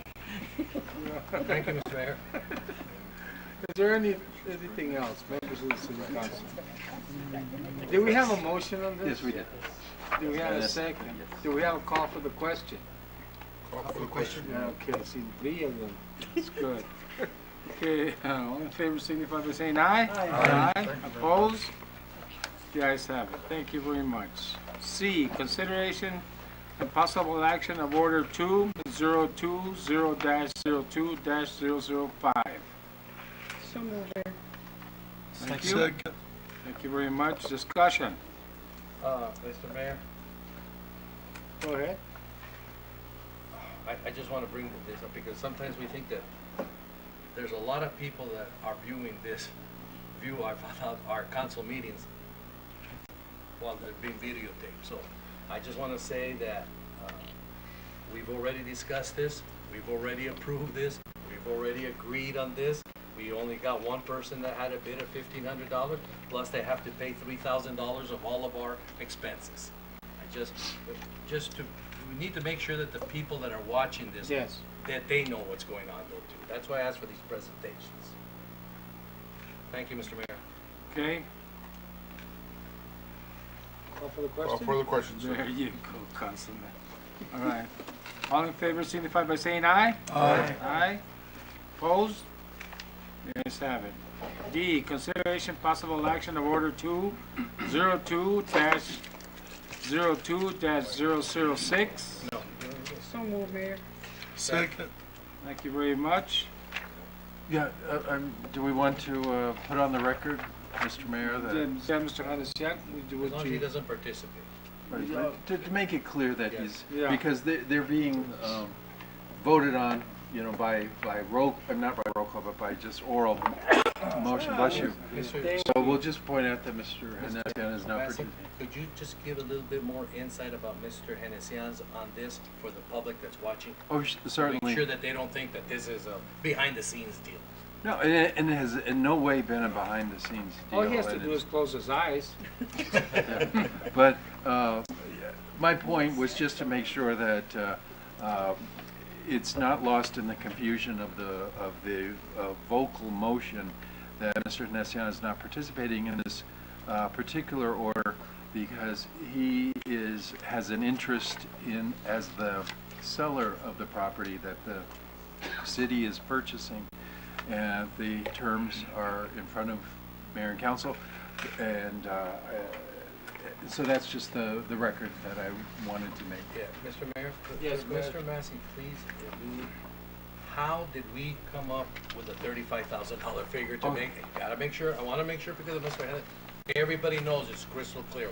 Right. How did we derive $35,000? Right, and as the whereas clause of this order says, the $35,000 was determined by an outside appraiser, very well qualified, and the offer to purchase was presented to Mr. Nessian on behalf of the partnership that owns it, and it's been accepted. The offer's been accepted in writing, but now it's up to City Council to go forward officially to direct manager and the attorney to go ahead and close on this purchase. Which I'm wholly, Mr. Mayor, could I please ask you to ask Mr. Bachelier just to tell the public, what are we going to use the property for? Okay. So Mr. that they Bachelier? know that we're not buying, you can't participate. Mr. Keep quiet. Bachelier, You can't will you participate. please come to the podium? Keep quiet. Will you please, yeah, for the record, state your name and everything, and then just mention what Mr. the Mayor, property members is of for. the council, Mr. Johnson. In general, the property is going to be used specifically for an extension of the entire improvement project of Dechea Park. Specifically, that area will incorporate the amphitheater, some walking trails, some additional parking, access, a restroom, and I think that's about it. How many acres is it? I don't know that. 4.2. Don't you understand not to participate? 4.2. You're gonna get us in trouble. Now, don't participate. Approximately 4.2. I'll defer to 4.2? Mr. Massey. Right, and it's written in the staff summary, Mr. Mayor, Yes. and members of Yes. council, that, No, it's written in, but I want the public to know. Oh, okay. because we have a councilman that's involved in this. Yes. I don't want them to, this is a good old boy now, okay? So I want everybody to understand what's going on. right. And so there's 4.2 acres approximately that are being purchased, of which about 3.55 acres is the body. The rest are the road protrusions. But it makes sense for the city to obtain title to Granada Lane, which is right behind Contento Loop properties, and right is the access for this part of the property. So even those road extensions make sense to acquire. And Mr. Mayor, Mr. Massey, I know it's $35,000 and $800 in closing costs. Approximately. Approximately. Right. And the city is bearing the closing costs. Yes. Is that traditional? It is not traditional, but it was something that we arrived in negotiation, that there were some taxes outstanding on the property, so obviously the seller closes the escrow with paying the taxes, and then there is a perception that the appraisal came back pretty low, and so just as a way of kind of making this deal happen, I offered that we could do the closing costs. Okay, but Mayor, I just want to make sure. Yes. $800 closing costs, it's non-traditional because it's usually split 50-50. But we're doing this on the recommendation of the city attorney. Yes. Yes, the appraisal That's what came back I just want to make sure. pretty. All right, I agree Pretty with favorable it, to but I us. want to make sure that so nobody can come out to point to us of any hanky-panky. That's why I want to get everybody on the record here. Sir. That's all I want to do. I just want to get that on the record further, and it's a good purpose because we have a master plan for the Techea Park. And that's what we want to do, expand recreational opportunities for the community here. Thank you, Mr. President. Thank you, members of the city council. I call for the question. Thank you. You're welcome, man. You're a good man. Okay. All in favor signify by saying aye. Aye. Aye.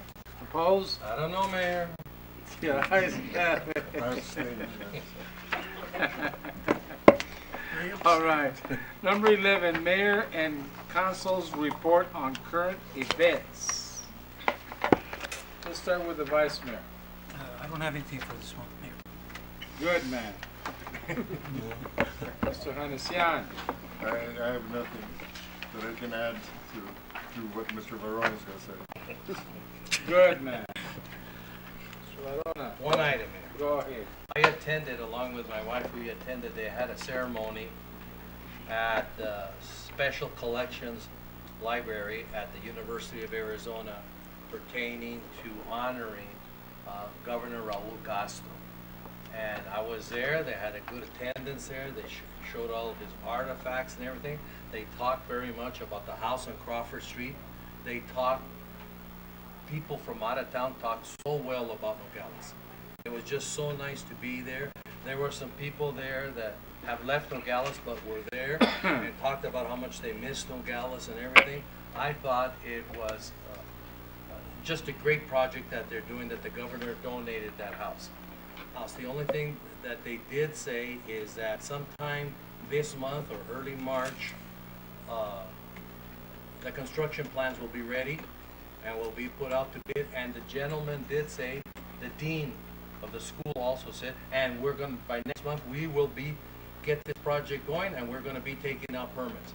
The only thing I would like to say, Mayor, that what we should contribute, if you could please direct the city manager, when they come to take out their permits, that all their permit fees be waived, is our contribution to the Raul Castro School of the University of Arizona. That's gonna bring lots of students over here to study border issues that we have over here. So I think the little way that we can do it, Mayor, if you could please instruct the city manager to waive all of the fees for the construction of whatever fees they need, that we agreed to waive it, unless Mr. Massey says we have to take formal action or something. I think we should take formal action on something like that. I'm sorry Yes. to be the bearer of bad news on that, but I think these But are yeah, ordinances. what we can do, we can have a special meeting in case if it's needed to.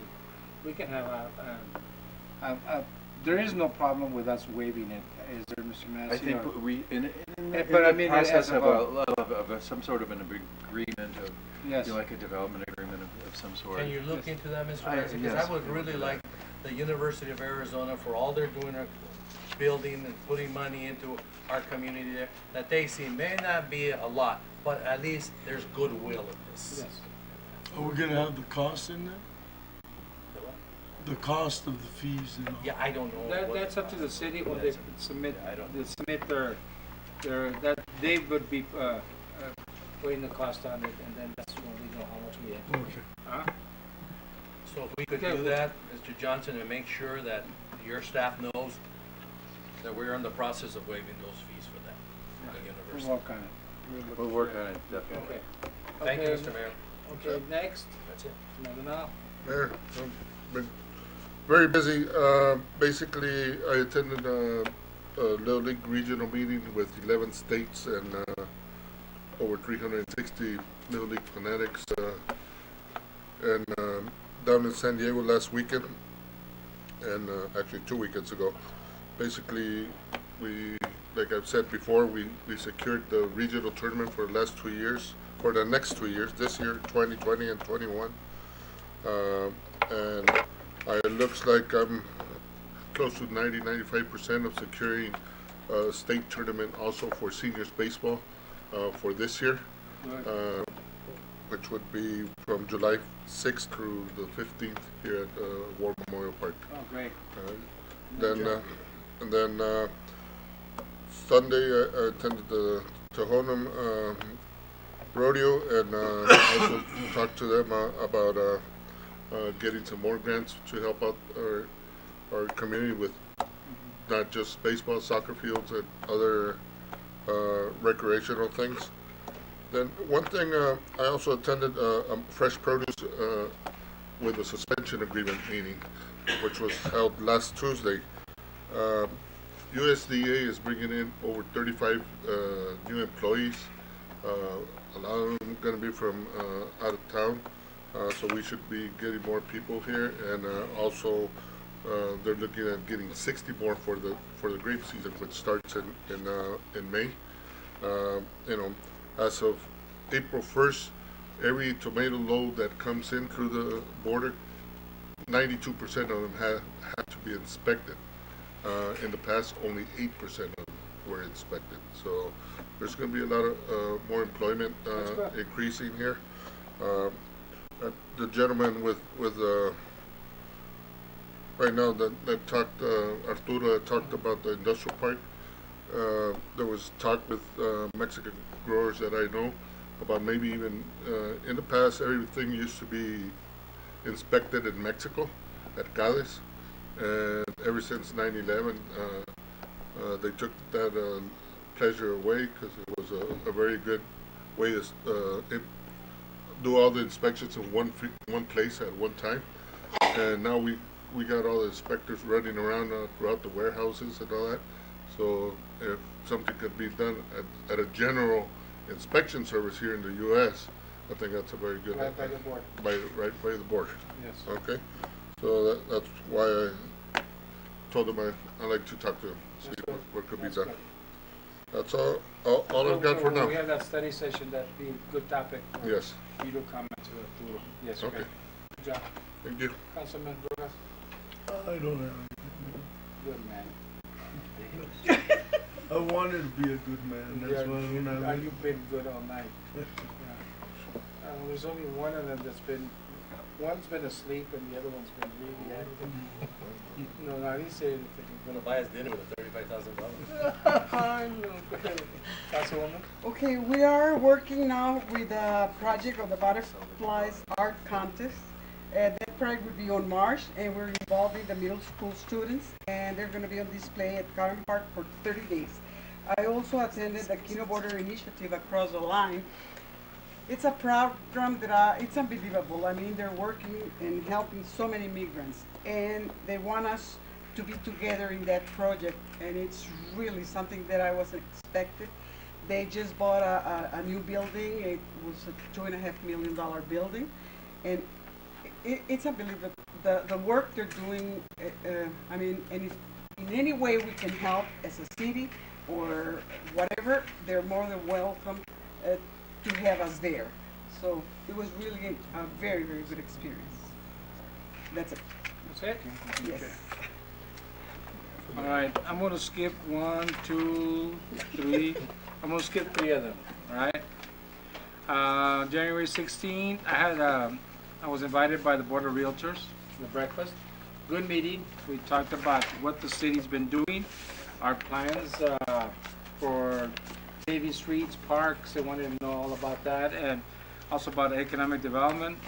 And also what I did is I took Mr. Johnson with me to introduce him to the Board of Realtors. John and I were there. It was a good meeting. It was a good meeting. Then that same day I had a meeting with Circles of Peace for the next race, bicycle race, which is going to be pretty soon. They're working on that too. And like always, we participate with in-kind. Our police department, chief, you're going to be part of that meeting, the next meeting, and the fire department, I believe, also with the fire, with an ambulance and stuff, and DPS and the county. Everybody gets together for the race. So it's going to be another race, and it's going to be a good one this year. On 21st of January, I met with my friends from the Aztec Riders, the club, and just for your information, on April the 20th, they're going to have the rally again that they had last year, that Esther was part of it, and we waited for the motorcycle group that came from California, California, Utah, Nevada, Arizona, and they came here to City Hall, and our police department gave them an escort, basically from the city limits to City Hall. They'll be staying here in the city of Nogales. The difference from last year to this year is that this year they're going to have the event here in Nogales. There's going to be riders from Mexico coming here. So they're going to have an event. That's why one of the liquor licenses was for that event. And they're going to be riding to Tombstone, possibly, and to the Bisbee area. Our Aztec riders are going to take those groups over there on a tour. I've already talked to the mayor and the vice mayor of Tombstone. They're going to be very happy to have them show up on that day. How many riders? Well, how many riders, Tony, más o menos? 150 para 150 riders, and they're coming from all the way from Mexico City. Can I go? Yeah, you can go. Of course, yeah, you can be one of the riders. One of the riders. He represents. He's got a moped. He represents the. He represents the Console Club. What was that? Was that a moped today? And so that's going to be a great event, and it's another one, and they want to have it yearly. And I'm glad that they're having it here in Nogales, because they've always had it in Nogales, Sonora. So they're going to be having it in Nogales, Arizona. So it's going to hopefully, and as members of the city council, we need to support clubs like this so that we can have events here and help us. They stay in our hotels. Yeah, they stay in our hotels. Yes, and then on the 22nd of January, I met with the Nogales High School Spirit Team. They came here to City Hall. Mr. Barona was here at the time they came. So they're going to be representing our city in Anaheim pretty soon. So we're helping them out as a city, and so we're here to support our schools and especially our dance teams and stuff, the boosters. And I met on January 27th with Down Syndrome Association, which I'm also preparing a proclamation for them for the March World Down Syndrome Month. And We're gonna have it here in the city council, members of the city council, so we're gonna be all present here to support the Dalcino permit. So, that's all I have. And now we go to, let me see.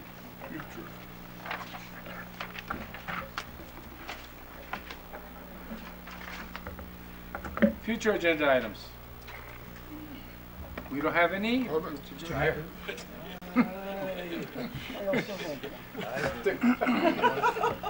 You want to start with the vice mayor? Vice Mayor, you have something? Is there any way that we can move the March meeting to Tuesday? Because some of the council have other commitments for Wednesday. I do so myself. It would get me out of here real late at night, and I have to be at a conference. Councilman Rojas. Mayor, I told Councilman Varona that you would do it for me, but not for him. Okay. Do you want to request it, sir? Yes, I would. What day do you want it? Would that be, was that on Tuesday? Tuesday? Was it on Tuesday, Vice Mayor? No, that was a Tuesday, right? Yeah, Tuesd's fine. Thank you, Vice Mayor. Can we do it on a Bojorquez. Tuesday? Can we do it on Tuesday? Does Dr. Rona have to leave the room before we vote? No, he can stay. He can stay. Yeah, Tuesday would be good, because March all the 3rd. week will be gone to Washington. Yes. So let's do it, change that to third. We'll change it on Thank you, Tuesday. Mayor. March the 3rd. Thank you, Vice Mr. Johnson, Mayor. on the Tuesday. March the Next 3rd. March, okay, March the 3rd. Okay, thank you, Councilman Rojas and Vice Mayor. Thank you, Mayor. Lucky you guys asked for it. Mayor, Yes. we've been having the housing authority meeting prior. We're having it next Wednesday. Next one. The second Wednesday of the month. We're gonna, you know what, since we're here on that, what time do you wanna have it on Wednesday? 3. 3 o'clock? 3 o'clock is fine for everybody? This Well, we're here. upcoming Wednesday. This coming Wednesday. There's 12. Yes? Oh, these coming Wednesdays? Yeah, the next one. That would be the. It's always the second 12th. Wednesday of the month. It would be the February the 12th. Yes. 3 o'clock? 3 o'clock. 3 o'clock, fine with everybody? Okay, let's be 3 o'clock.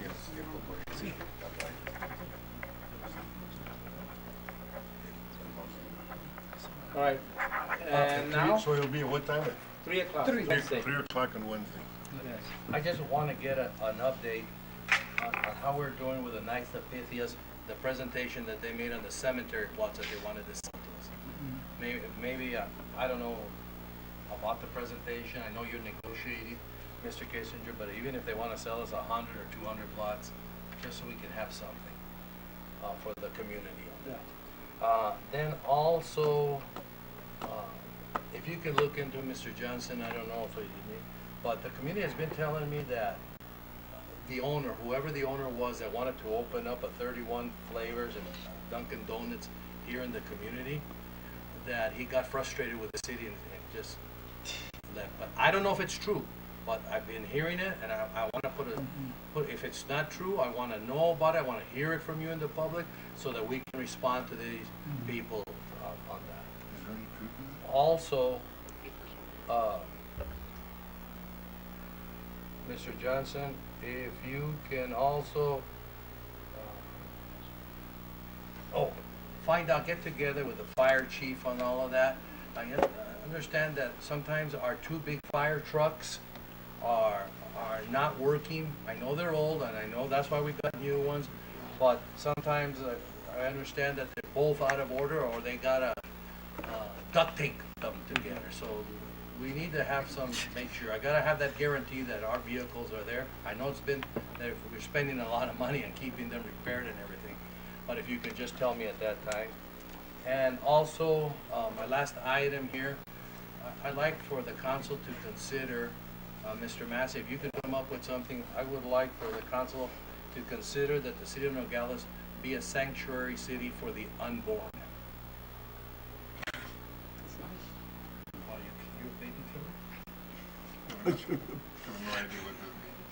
That's why you're a trumpeter, you don't know what's going on. You scared me there for a little bit. There's some people that don't value life. I value life. No, I do. I'll look into that, Mayor. Okay, please bring it up. thought you were gonna say something Like else. experiment with a kid. I was going- Yeah, good. Started Oh my sweating God. there for a I was while. about to take my tie off. Okay, Councilman, you're next. John, don't say. Is this a new John, trend? just because we went together with ADOT, 5-6 months ago. Remember we went through and I heard about an incident again on the crossroad by Burger King. They were gonna put signs. They were gonna put try to move it a little bit more north, maybe just north of the entrance to Burger King. And I actually went through there yesterday and still there. Still the same. Still the same and no signs. And I've heard of another incident of it being, somebody almost get run over. That's the last thing I would like to happen here. The other thing is, on the airport, do we have any communication with the airport, Nogales International Airport? What kind of communication? When we had the suspension agreement meeting, there were a lot of growers that flew in, the private planes and all that, and there's no controller there. They got to fly out. They used to be. No, there's never. Yes, they used to have to fly out from Nogales, Sonora, and fly straight in. And now they're making them go north till they get control from the tower in Tucson, and make like a big roundabout. So the growers were asking me, is there anything the city could do? Those something? Private planes, yes, coming. Just have to be. Councilman Maldonado, let me look into it. See. Yeah, and then council members and mayor and everybody, right now, Nogales Little League is looking to do our opening ceremony on March 14th at Little League Park. March 14th. ¿Qué día cae? It's a Saturday. Saturday, okay. Okay. We'll be back on the 12th. We're back on the 12th. Okay. So that's, I want to let everybody know. Thank you. Councilman Rojas? You have anything? No, man. 9 a.m. No, I'm good. Yes, You took care of me. Thank you. Like I did. I sent a letter and I gave copy of all of you regarding my request to have restroom facilities at the skate park, at Western Park, at the tennis court. If it's either a temporary portable unit or whatever, because there's been so much complaint about these. So I wish on the next budget we included permanent facilities, but in the meanwhile, I do want to have at least porta potties available. Please.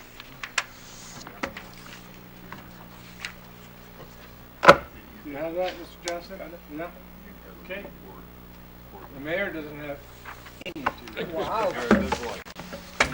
You know why I don't have any agendas? I take care of the